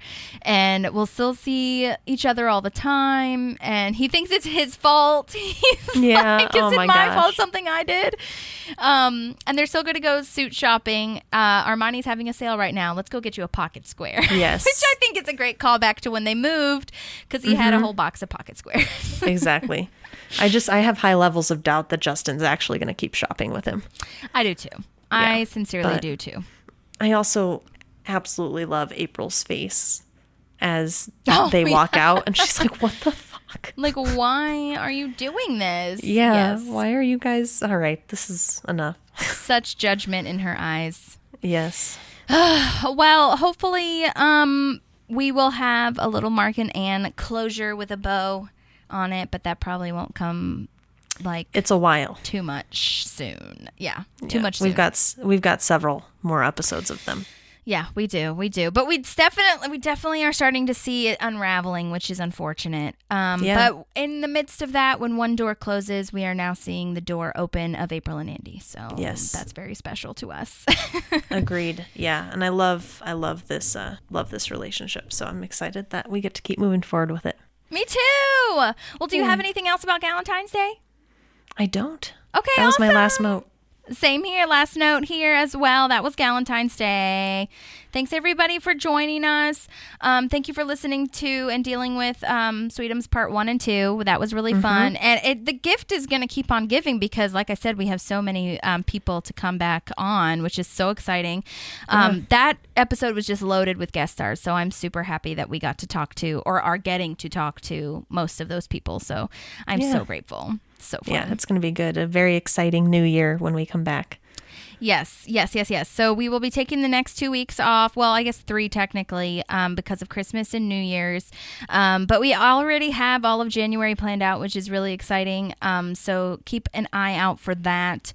And then hopefully Chris gets better and can join us for our next episode, Woman of the Year. That'll be a good one. We can reschedule. Oh my God, I almost forgot. How did I almost forget this? So I asked a few people to share their share Happy Valentine's or Galentine's Day with us, and I got 2 responses and from some people that have been on the show before. So without further ado, last thing of Galentine's Day. Oh, yay. Hi there. I'm Linda Montana, and I play Denise Yermley on Parks and Recreation. I'm wishing you a very happy Galentine's Day. Bye. Hey, it's Brooke Balmer. I played Marcy the librarian. Happy Galentine's Day. And those are the 2 that messaged us back. That's so cute. I love it. So cute. I only asked the gals. Sorry, guys, because it was Galentine's Day. But next Galentine's Day, I might just ask everyone because, why not? But I thought that was so sweet to hear from Linda again. What a precious baby angel. Oh, my gosh. I love her. Yeah, she's And great. then Brooke Balmer, hopefully she'll come on for her next episode. I'd love to have her on for a full episode when that comes. So keep an eye out for that. But other than that, we wish you well. We wish you happy holidays and happy whatever you're celebrating. And if you are alone during the holidays, hopefully you can find some rest and peace and solace and be with, people if you want to be. But only if you want to be, Yes. You don't have to be with people if you don't want to be. It's also very strange, and it's like raining, and it's like 70 degrees here. And I went outside today, and I did not need a jacket, so I was like, "What the fuck?" And so but then next week it's like supposed to be cold. That's what I'm saying. Like the world is ending, you guys. So we better make it count. I saw this one meme that was like, somebody said. Oh God, I'm gonna butcher this, but it was like some kid said like, when I grow up, I want to be X, Y, or Z, and then the guy was like, dude, it's 75 degrees in December. You're not growing up. And I was like, oh no, because the world's gonna end before he gets to grow up. But I mean, I was trying to think of last year, and it was definitely colder last year around this time. And I know I'm in the South, but still, like. Whatever. Anyways, the point is, use your time wisely, you guys. Just go for whatever you need to go for. And you guys, you still have 2 weeks left. So if you have stuff on your vision board or your to-do list or whatever that you can get done before, you got time, and you can do it. So, but if you need to take a rest, then do that. But I really think that you guys can get done what you need to get done and then start fresh in the new year. Yeah. And we've had a great year of Park Pals, so thank you so much for joining us. If you haven't written a review yet on Apple Podcasts, please do that. If you haven't followed us on Instagram yet, please do that. And anything else that you are needing, let us know. Mm-hmm. And we just appreciate all the love and support that you've given us this year, and we are cheersing to a happy 2022. Yes. Okay, a very guys. happy 2022. Yes, a very happy one. Happy Merry Christmas. Some people say Happy Christmas. Some people say Merry Christmas. And Yes. Happy New Year. I know. I hope we have some London listeners of Happy Christmas. That'd be cool. All right. Well, Maddie, do you have anything else left that you would like to say? No, I just hope everybody has a nice, restful vacation. Me too. Okay, bye, you guys. Happy New Year. There's a park and some pals, and there's also therapy too.